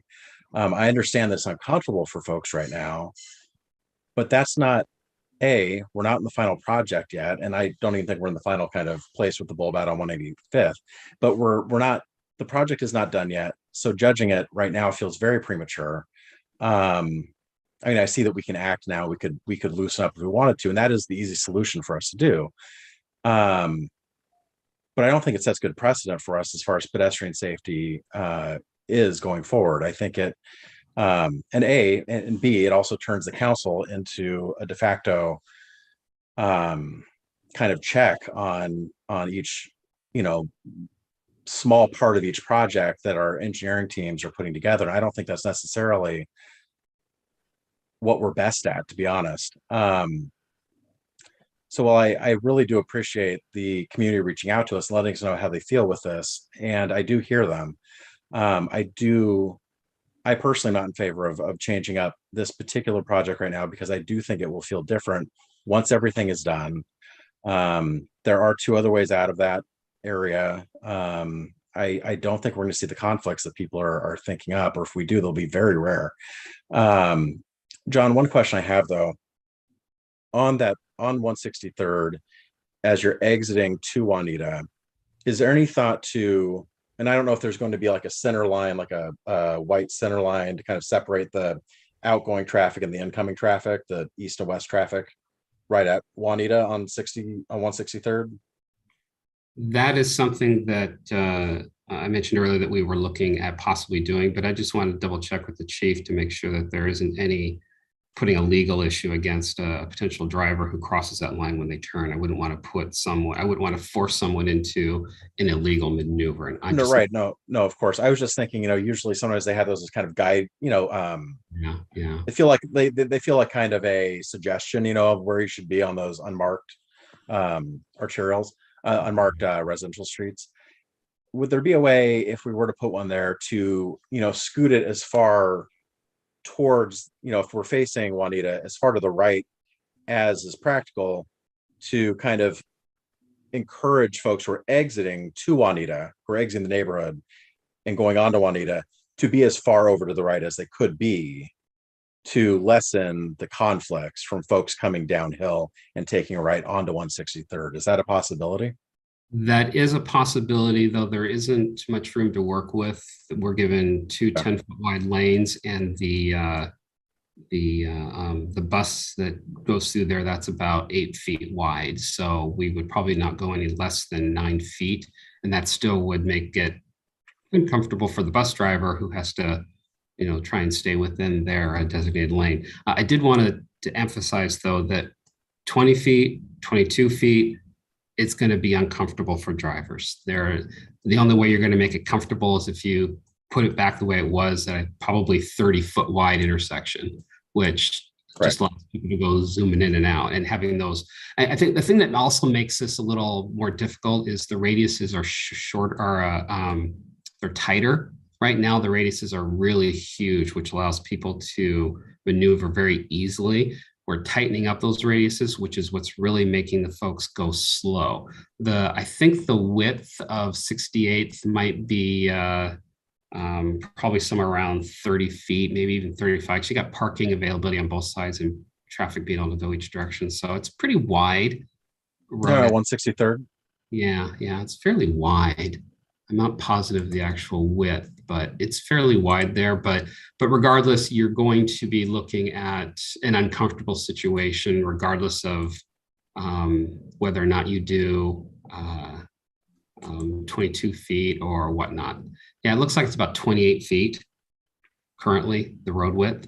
Okay. So, you know, that also makes it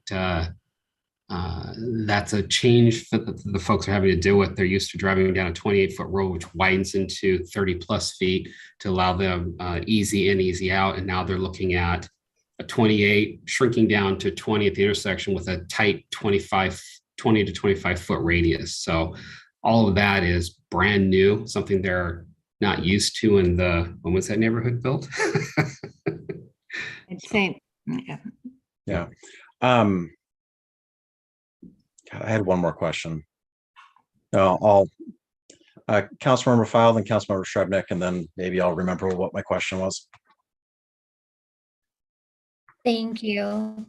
You know, I just want to re-mention when you're taking that turn, coming down Juanita Drive and turning into that community, a car coming out has to stop way back to allow you to come in. And even though I drive a little Honda Accord 2-door, I still have to cross over that little, what would be, you know, the other side to be able to turn into that community. It is not an easy turn. And not everyone, I'm a good driver. I haven't had a ticket in forever or an accident in forever.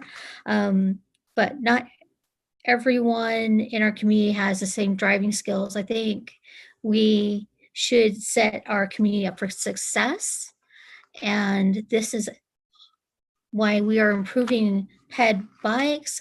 We are also creating a situation that seems to provoke a risk. And therefore, I'd like to make a motion that we widen this intersection by 2 feet.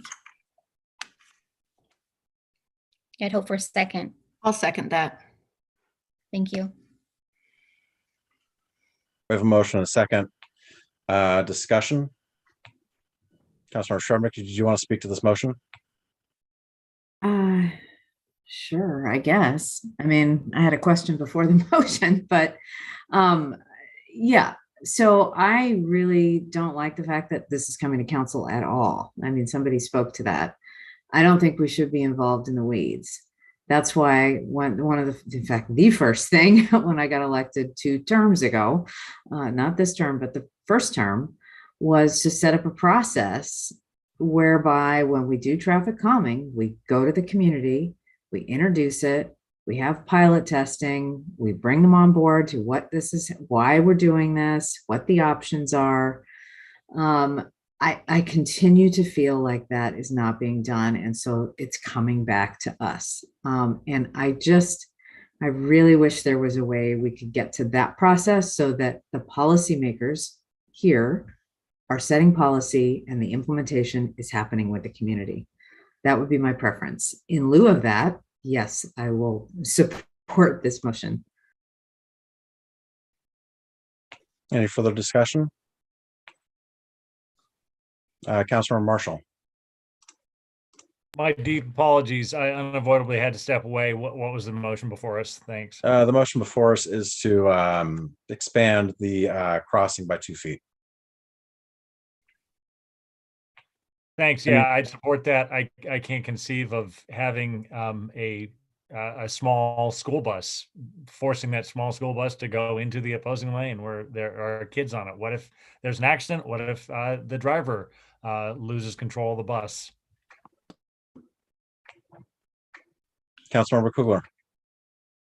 I just wanted to share that I completely agree with what Councilmember Shrubnik said. I do think that, you know, if we go back to what the previous speaker, Rod Stevens, was saying, like, I think, you know, as a governing body, we want to stick to our values and more of the high level direction instead of, you know, working on one intersection at a time or one project at a time, right? Like, we really do want to stick to pedestrian bicycle safety and assume that the standards that professionals and engineers are implementing make sense, but at the same time, strong towns even suggest doing some of the testing using like hay bales and other temporary structures to get input and make sure that it's actually achieving what we're hoping to achieve. But so in this case, I'll support the motion, but I really hate the idea of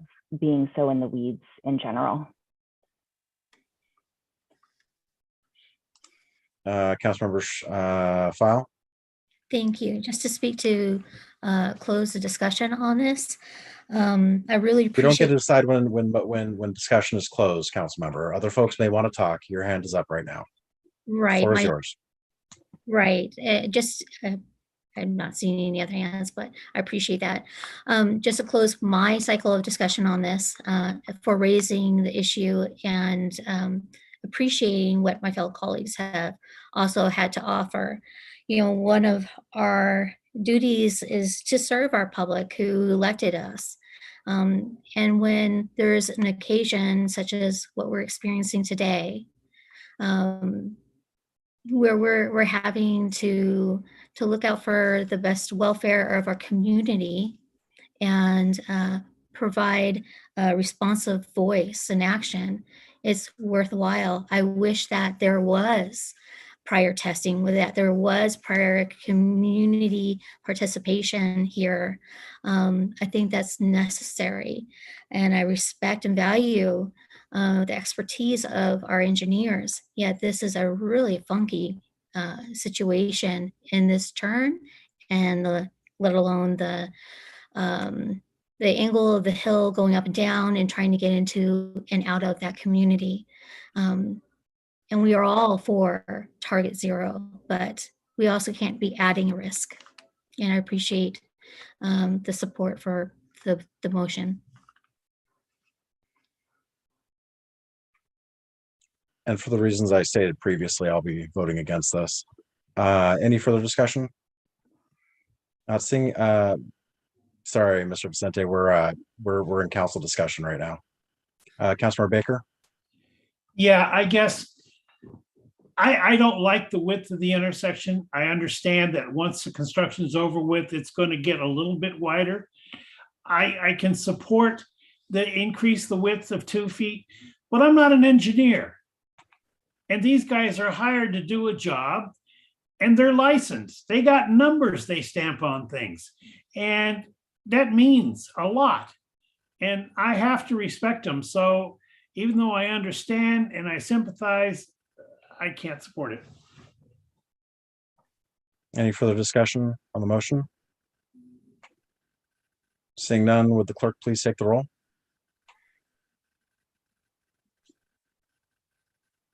Mayor Herbig, No. Deputy Mayor O'Kane, Yes. Councilmember Baker, No. Councilmember Kugler,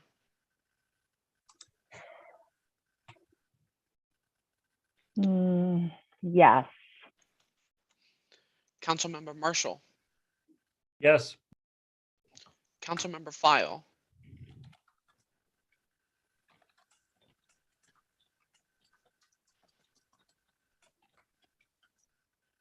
you're muted, Councilmember File.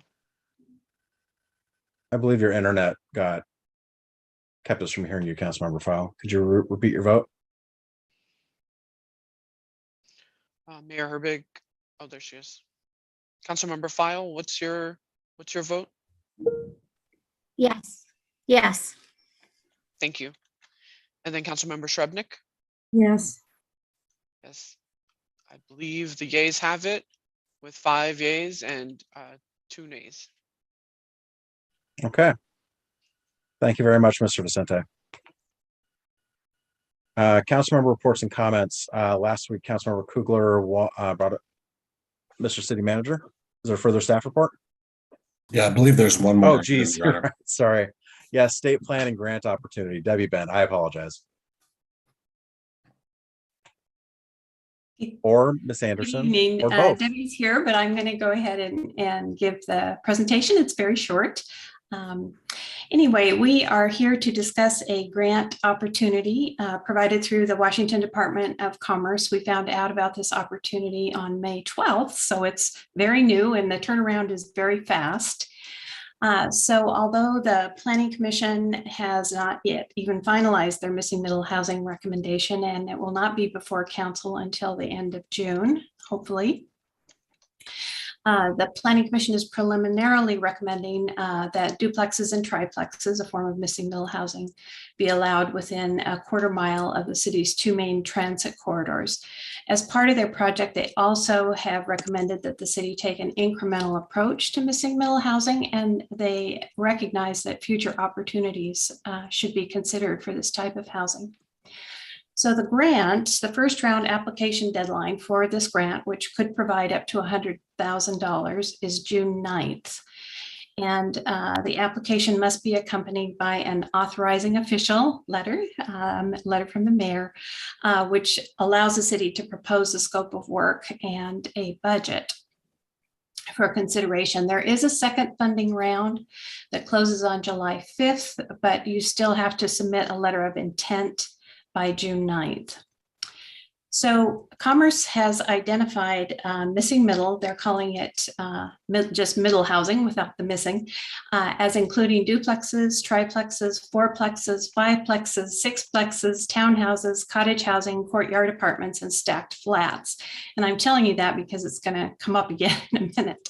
The grant is to consider missing middle housing on at least 30% of the lots in the city, which presently allow only single family development.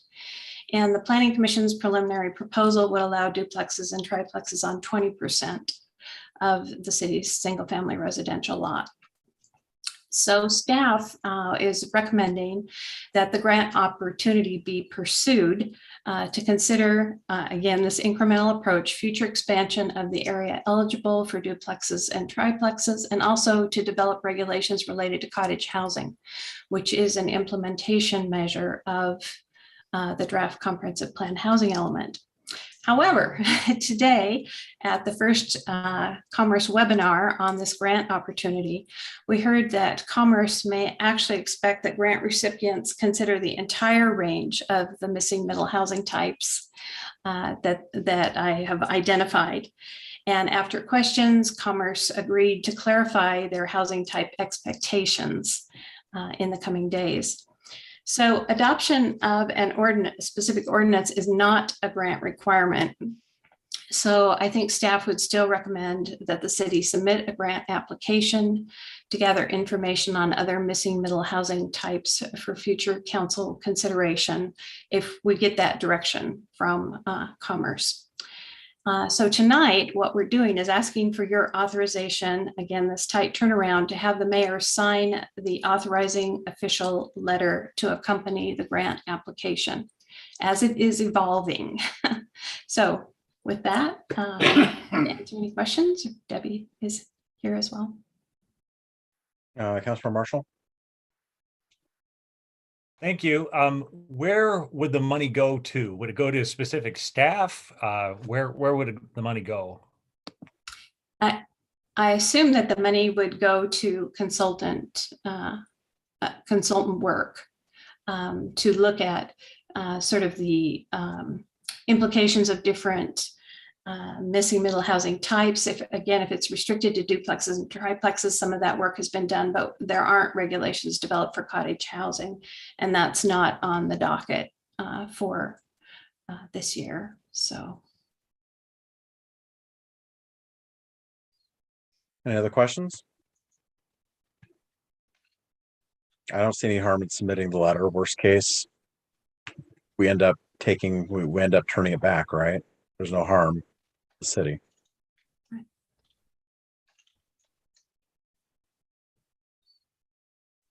Are there any objections to me signing that letter? Oh, yes, I wanted to discuss it. Nobody was raising their hands. if you want to speak, yeah, Councilman Marshall.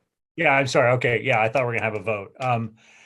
Yes, I wanted to respectfully ask that the council honor our planning commission and honor this council's own previous vote and actually stand up for Kenmore, as I'm sure we all want to. We may disagree on missing middle and this issue as it evolves. Hopefully, we'll come to a balanced agreement, but we'll recall that this very council, by a 5-4 vote, but a majority nevertheless, voted to support local control in the legislature, when even then, back then in December, think back, our planning commission, after staff had introduced this idea and it received some support from council, the planning commission was considering missing middle. Then we got word that Olympia was going to put a number of bills through here and make this just happen regardless of our planning commission. Nevertheless, 5-4, we stood up and said, okay, we support local control. We would like to have the right to have Kenmore decide for itself what is best for Kenmore. I see this as the same sort of situation. It's an overreach from Olympia to push what it thinks is best for Kenmore. It seems at least there's a 10% increase from what the Planning Commission is thinking. And that's not to mention the citizens who still need to weigh in at Planning Commission and council, full council discussion on this issue of missing middle, which is itself, of course, a dramatic change from single family zoning that we've had. So, I mean, I respectfully ask that we honor the integrity of the Planning Commission and Kenmore's ability to make our own decisions. I think that if we say, fine, go ahead with this, we're sort of saying, well, we're going to hedge for what Olympia wants. Despite that, we're going to play it both ways. I think we need to avoid the appearance of favoring this pro-development or Olympia point of view. I think we need to favor making our own decision on it. So I respect that we may disagree on it, but I ask that we agree on honoring Kenmore's process and approach to it. Thank you. Councilor File. Thank you. You know, I really appreciate that this was brought to us because it is time sensitive. And while I acknowledge that and also see that it won't do any harm applying to this pathway or having a letter drafted. In fact, there's plenty of time in between. And certainly I support the voices of cities being able to retain some direction locally, because that is part of our greater power by working together and lobbying on legislation that comes to us, whether it's through Olympia or the county or otherwise. But I don't see that this is going to do any harm. You know, there's plenty of time. We will still have opportunity to hear from our planning commission. There's a lot of time in between. And if there is any reason to have to turn around and say, thank you, but no, thank you, we have the opportunity to do that too. So I support a letter being drafted and any further other work on this. Thank you. Councilor Shrubnik. Thank you. I don't see any downside. In fact, it was a little odd why this is being brought to council. It's a grant. Staff go for grants all the time. This would provide some funds for something that has been on the council agenda, which is cottage housing for some years. I remember Milton Curtis bringing it up several years ago, and we haven't been able to get it on the docket. So I'm excited about that. I don't think it has any bearing on how we vote with the planning commission. I think those are unrelated, largely unrelated issues. So I encourage you guys to go for grants all the time, any kind of grant to get the work done. I think it's great. Thank you. Councilor Shrubnik just said everything I was about to say. So any further comment? All right. Do we need a motion, Mr. City Manager? I mean, I think it's within our discretion to be able to apply for this grant, but just given the certain specifics of the grant, we just wanted to check in on this particular grant. But I think I'm seeing a majority of you okay with moving forward with applying for the grant. Yeah, I think I'm seeing that also. Okay. Well, then I will sign the letter when staff gets it over to me. Thank you. Okay, now for real. Now there's no further staff report, right? Okay. Now we'll go to council member reports and comments. Last week, Councilmember Kugler wanted to tee up a discussion around returning to in-person coffee with council. Councilmember Kugler? Yeah, I don't have a lot to say about this, but since we're going back to in-person meetings, I thought we should have the conversation about whether we want to return in person as well for coffee with council. Obviously, having it online does increase access, I think, for people who don't want to go in person or for whatever reasons. And I'm not sure how turnout has been for the new evening sessions. So just wanted to open it for discussion if people are interested in moving back in person or keeping it online. Comments, thoughts? Does anybody have strong feelings around this?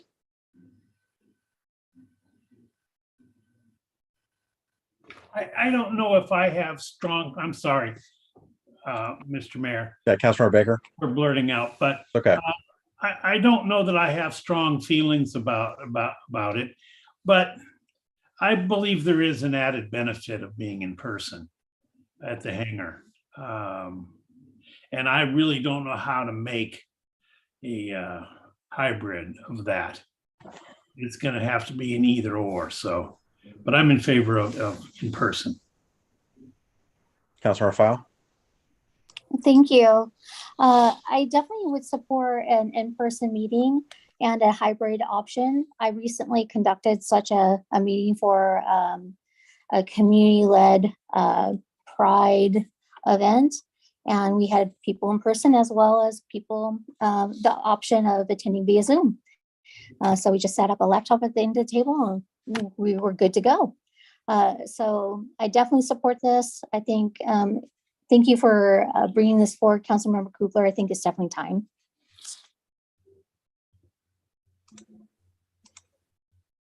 Yeah, I know that I enjoy drinking my coffee and eating my donut with other people rather than at my laptop first thing on a Saturday morning, personally. So I would love to get back to in person, but I do think we need to be looking at where the current infection rates are also right now. We're seeing a bit of a spike. I haven't checked the numbers in a week or so, but they were not trending in a great direction. Do we want to set like a possible, I mean, we could also have one of them be in person and one of them be virtual, or we could have them all be in person. There's a lot of different ways we could go with that. Councilmember File. I would support that flexibility of having one be in person and one being a virtual. I think that's a really great recommendation. Definitely for, flexing back to moving, eventually full-time in person. And I think it provides some greater flexibility, but I also do believe that we need greater participation in coffee with the councils. There's people who participate more frequently and some who don't or are very limited. So I recommend greater participation. Yeah, that's been the nature of coffee with councils. My entire time on council has been that it's a specific group of folks who make it a regular habit to turn out.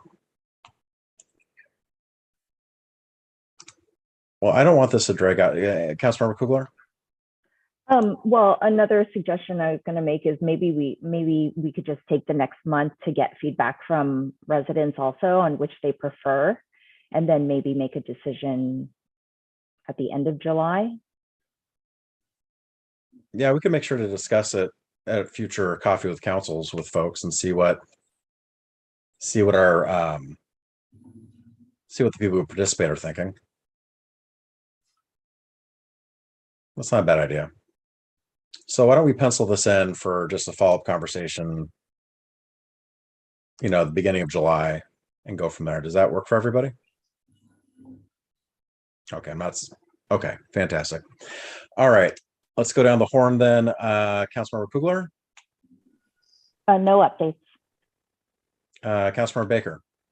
Yes, I do pay attention to the health department stuff basically because I'm on the board. So I'm watching what COVID's doing. And we do have to get back meeting together again. But certainly at our retreat coming up, I would love to see that we are tested before the retreat.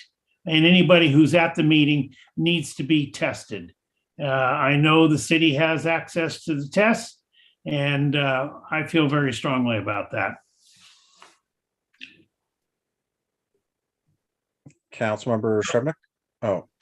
No, I'm just wondering, do I need to make a motion for us to be tested or not? We'll just do this on Maybe a nod ahead. One-on-ones or something. Yeah, it is coming up on a week from Friday, isn't it? Yep. Does anybody object to taking an at-home test before we attend on a week from Friday? At the meeting.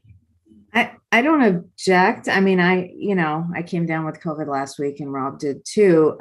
So, people can test positive for up to 3 months. So the CDC guidelines for going back to work are 5 days symptom-free because of that problem. So I don't know what you're going to do with a positive test. If you've had it before, that's easy. We understand that. If you've never had it before and you're testing positive, that's a concern. Okay, as long as we know what we're going to do with the information. So, yeah.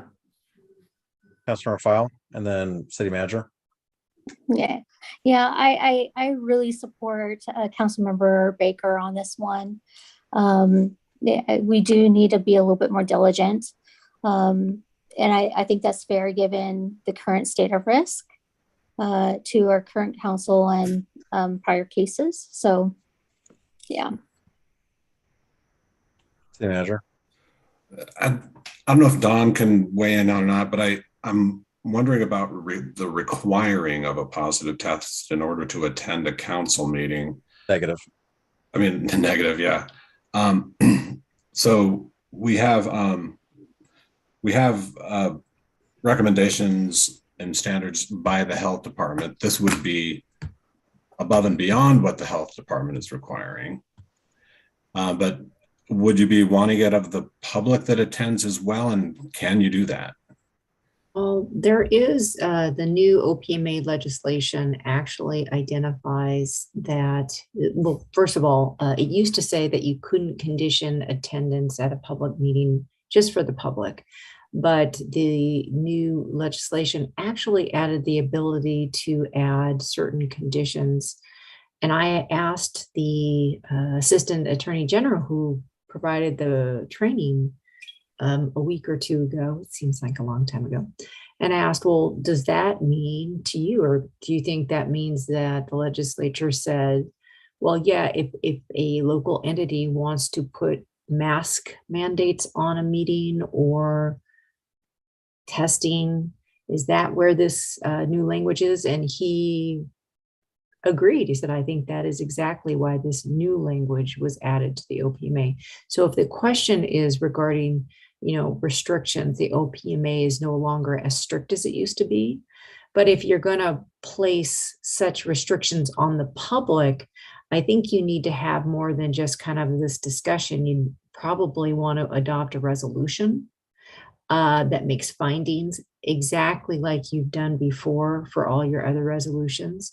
I don't think you need one for yourselves if you want to require, testing for yourselves. I think that's a proper motion or vote. But if you're going to add conditions to public attendance, I think that should be some sort of written resolution, declaration, etc.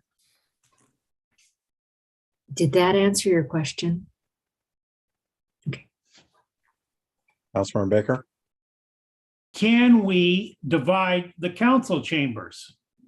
or wherever we have the meeting to a 10-foot distance. If you have not been tested and don't want to be tested, you're behind that barrier. You're still in the meeting, you're still whatever, but the people who have tested negative are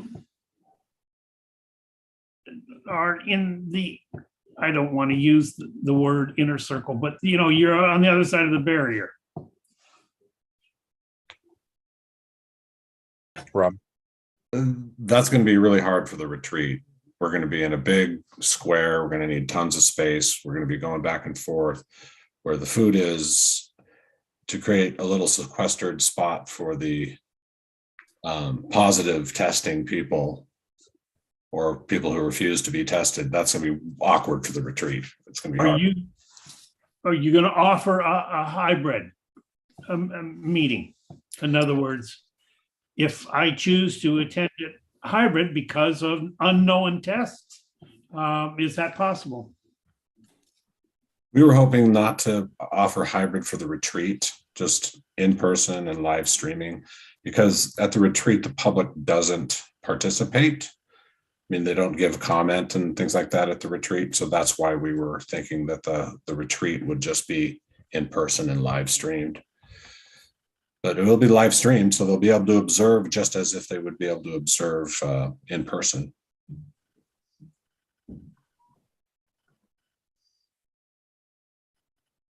Councilmember File. Thank you. I don't believe we could also separate people depending on whether they have vaccination or not, and have people sit in one area and be only allowed in another area. There's laws about that. So I don't know that it's quite, even though it sounds like it might be nice in a certain situation, it would cause a different kind of dynamic. I don't think we want to deal with. And I'm not a lawyer, but just in employee dynamics, I know that's an issue. And employee management, we have to manage ourselves, right? We can definitely ask, for proof of vaccination. Most of all of us are vaccinated. Yet, if somebody has had, has tested positive or is not vaccinated, I feel comfortable making sure that we are inserting ourselves in a safe space, because we're also going to be eating in that space with masks off. Not everybody has the same kind of immune system amongst us. I'm not going to speculate at people's health, but I think we also have to acknowledge that. And there's a certain amount of risk. So are we going to be eating outside?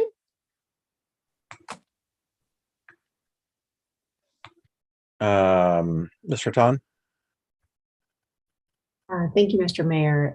One other option that was presented actually in the staff resuming in-person meetings memorandum.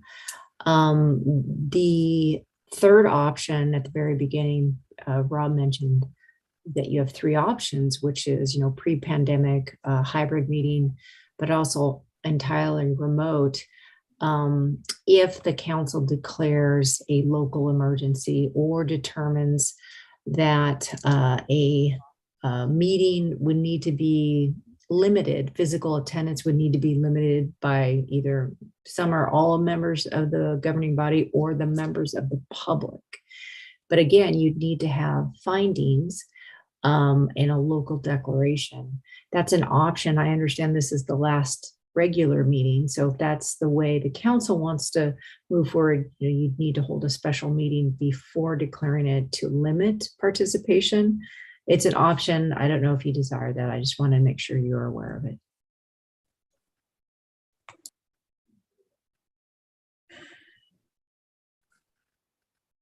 Deputy Mayor? And just forgive me, I may have gotten a little lost in the conversation. So has the majority of this conversation been around public attendance? Because I think I felt like I saw agreement that we were all comfortable with getting tested. And maybe my understanding was I saw heads nod, hey, we know you just had COVID and you're okay according to CDC guidelines. I'm very comfortable moving forward in the direction. I'm happy to take a test. I'm happy to take it at home or before entering the retreat. I think it's wise and it's mindful. So I think it's important to be in person and feel comfortable with each other, honestly. I mean, for us to be able to sit in a room and eat and do something together, it's important. So if it makes us more comfortable, let's all get tested and have some way for someone who might not be able to attend Zoom in if they have to or whatever. We can do it. And we'll be maintaining physical, I mean, we have a large space. We can maintain some physical distance. Correct, Rob? I mean, is that how we're looking to set things up? Yeah, we're going to try to take up as much of the council chambers with that square table as possible. And can we make sure that can we open some of the side doors if it's not awful and let things ventilate? That's the plan, yeah. Okay. Councilmember File? Are we going to have open food, like a food bar? That's how we have. I know that's the plan, but I don't necessarily feel comfortable eating from an open food bar with people who are still recovering from the COVID illness. I'm going to be honest. I don't even know if you can even go to a restaurant with a salad bar that's open right now. So I'd feel more, I'd feel safer with a closed food, prepared meals versus an open bar.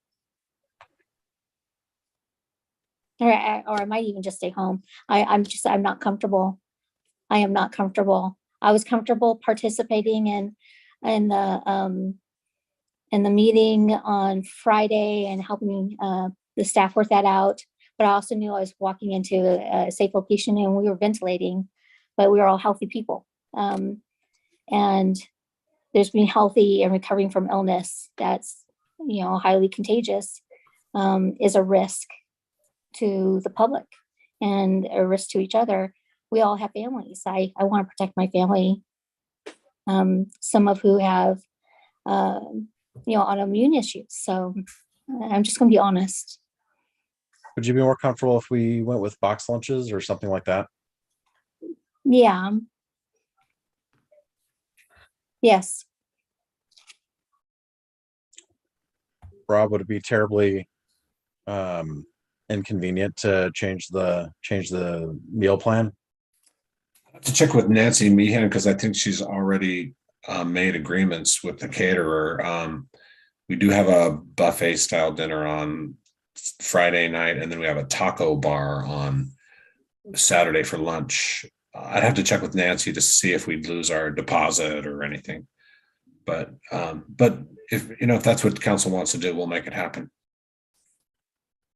I think we need to make council as comfortable as we can for this. So I think we're all in agreement that, other than Councilmember Shrubnik, we're all happy to, take a test. No, I mean, you have your reasons. I'm happy to take a test. I just right, want but to it might know come up what you're positive. gonna do No, with a positive. Yeah. No, I understand. The rest of us all have tests that have gotten shipped to us from the federal government or the county. We all have tests at home. We can all do that before we come in on Friday. Staff will look into lunch options, and maybe we just end up getting a couple box lunches for folks who would prefer that as an option. Rob, if we're, instead of redoing the whole thing, maybe we just do something for a couple folks to make them comfortable.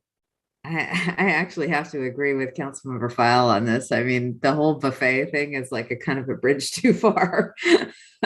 I mean, I think that's I don't know. I just was assuming that we would have kind of self-contained, but I will mask up. I will wash my hands, but I just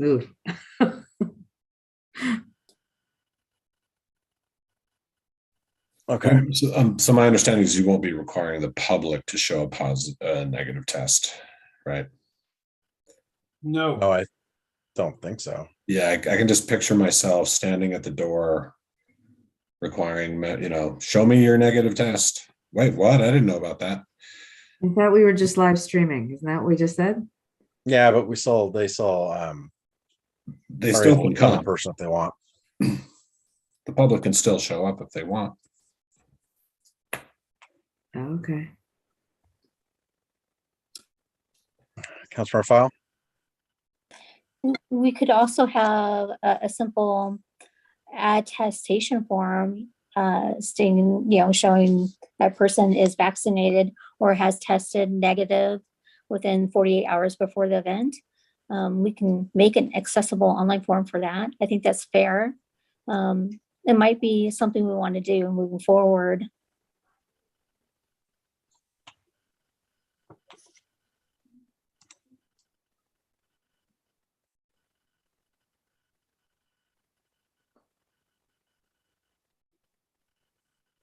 Yeah, I can't figure out why we're doing everything all at the same time. It's like, it's enough that we're getting together in person. Let's kind of do this. I mean, I didn't realize we were going to have members of the public there. That brings up a whole nother discussion that we haven't had yet. And so I don't know, just seems like we're unnecessarily trying to do too many things. But if I'm understanding what the city attorney said, the only way that we could do it without allowing the public in would be to pass some sort of emergency proclamation of some sort. Oh, okay. Okay. Which would mean a special meeting between now and a week from Friday. And yeah, I don't think that's tenable. Also, I mean, frankly, we don't usually get a lot of in person for the retreats anyway. It's a long meeting for somebody to sit in the back of a room. Especially when it's streaming online. Councilmember Baker? Yes, but it's not a long drive. No, that is We will have definitely more people. That is definitely true. So do we have some agreement here that those of us that have not had COVID recently will take a test before we come in on Friday, that we'll try to find individual meal options for folks, if possible, Rob, or at least for a couple folks who may not be completely comfortable with a buffet option. And we will do our best to stay masked and safe and all of that during the meeting. Okay. Great. Now I forgot completely where I was. Oh, I was on Councilmember Baker going down the line. Anything else, Councilmember Baker? No, thank you very much. Councilmember Shrevenick? Nope, that's it. Councilmember Marshall? The Northshore Parks and Recreation Service area is moving forward and just approved a timeline for improvements to the Northshore Senior Center. So that's going to be moving forward. And then I was definitely going to persuade you all as to missing middle right now. However, given the lateness of the hour and our upcoming retreat, I think at a high level, I can persuade you then, at least with some more thoughts at a very high level as to missing middle. So thanks. Councilmember File? Thank you. I recently attended the Hazardous Waste Committee meeting, and the new proposed budget will not have any sort of increases for surrounding cities, which is good news.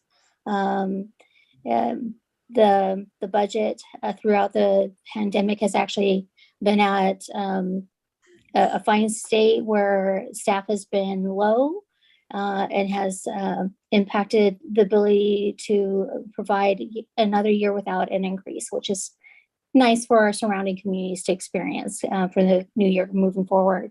And Saturday, I attended the weekend event that City hosted with our Target Zero program and our chief fitting helmets on Tykes.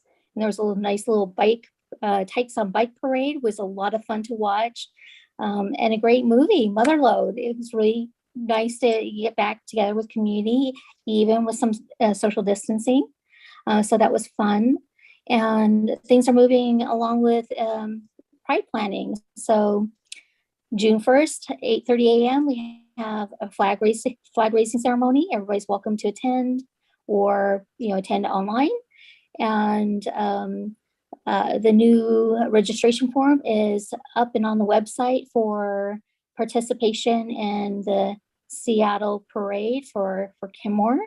And t-shirts will be limited while supplies may kind of dwindle. I was just going to mention that should there be any sort of an ADA issue, we might need to address the need to ensure participation. Right now, we came in at the minimum level for just walking in the parade, which is that $1,500 threshold. And to bump up with a vehicle would be another $500. So we might need to expand the budget, but we'll kind of be mindful and watch that moving forward. And the form will allow us to know. Thank you. Deputy Mayor? Nothing this evening. Thank you. Yeah, I want to reiterate what Councilmember File said. I went to the, I wasn't able to stay for the movie because I had to do some family stuff right after, right when the movie was starting. But it was nice to go down and see the kids doing the bicycle rodeo and to see people out and about and just see some people in person, and that was great. So sorry I wasn't able to stay for the movie though. Unless there's seeing nothing more to come before us, the Kenmore City Council stands adjourned. Thank you, everyone. Good night, everyone. Good night. Thank you. Thank you. Bye. Thank you, Mr. Mayor.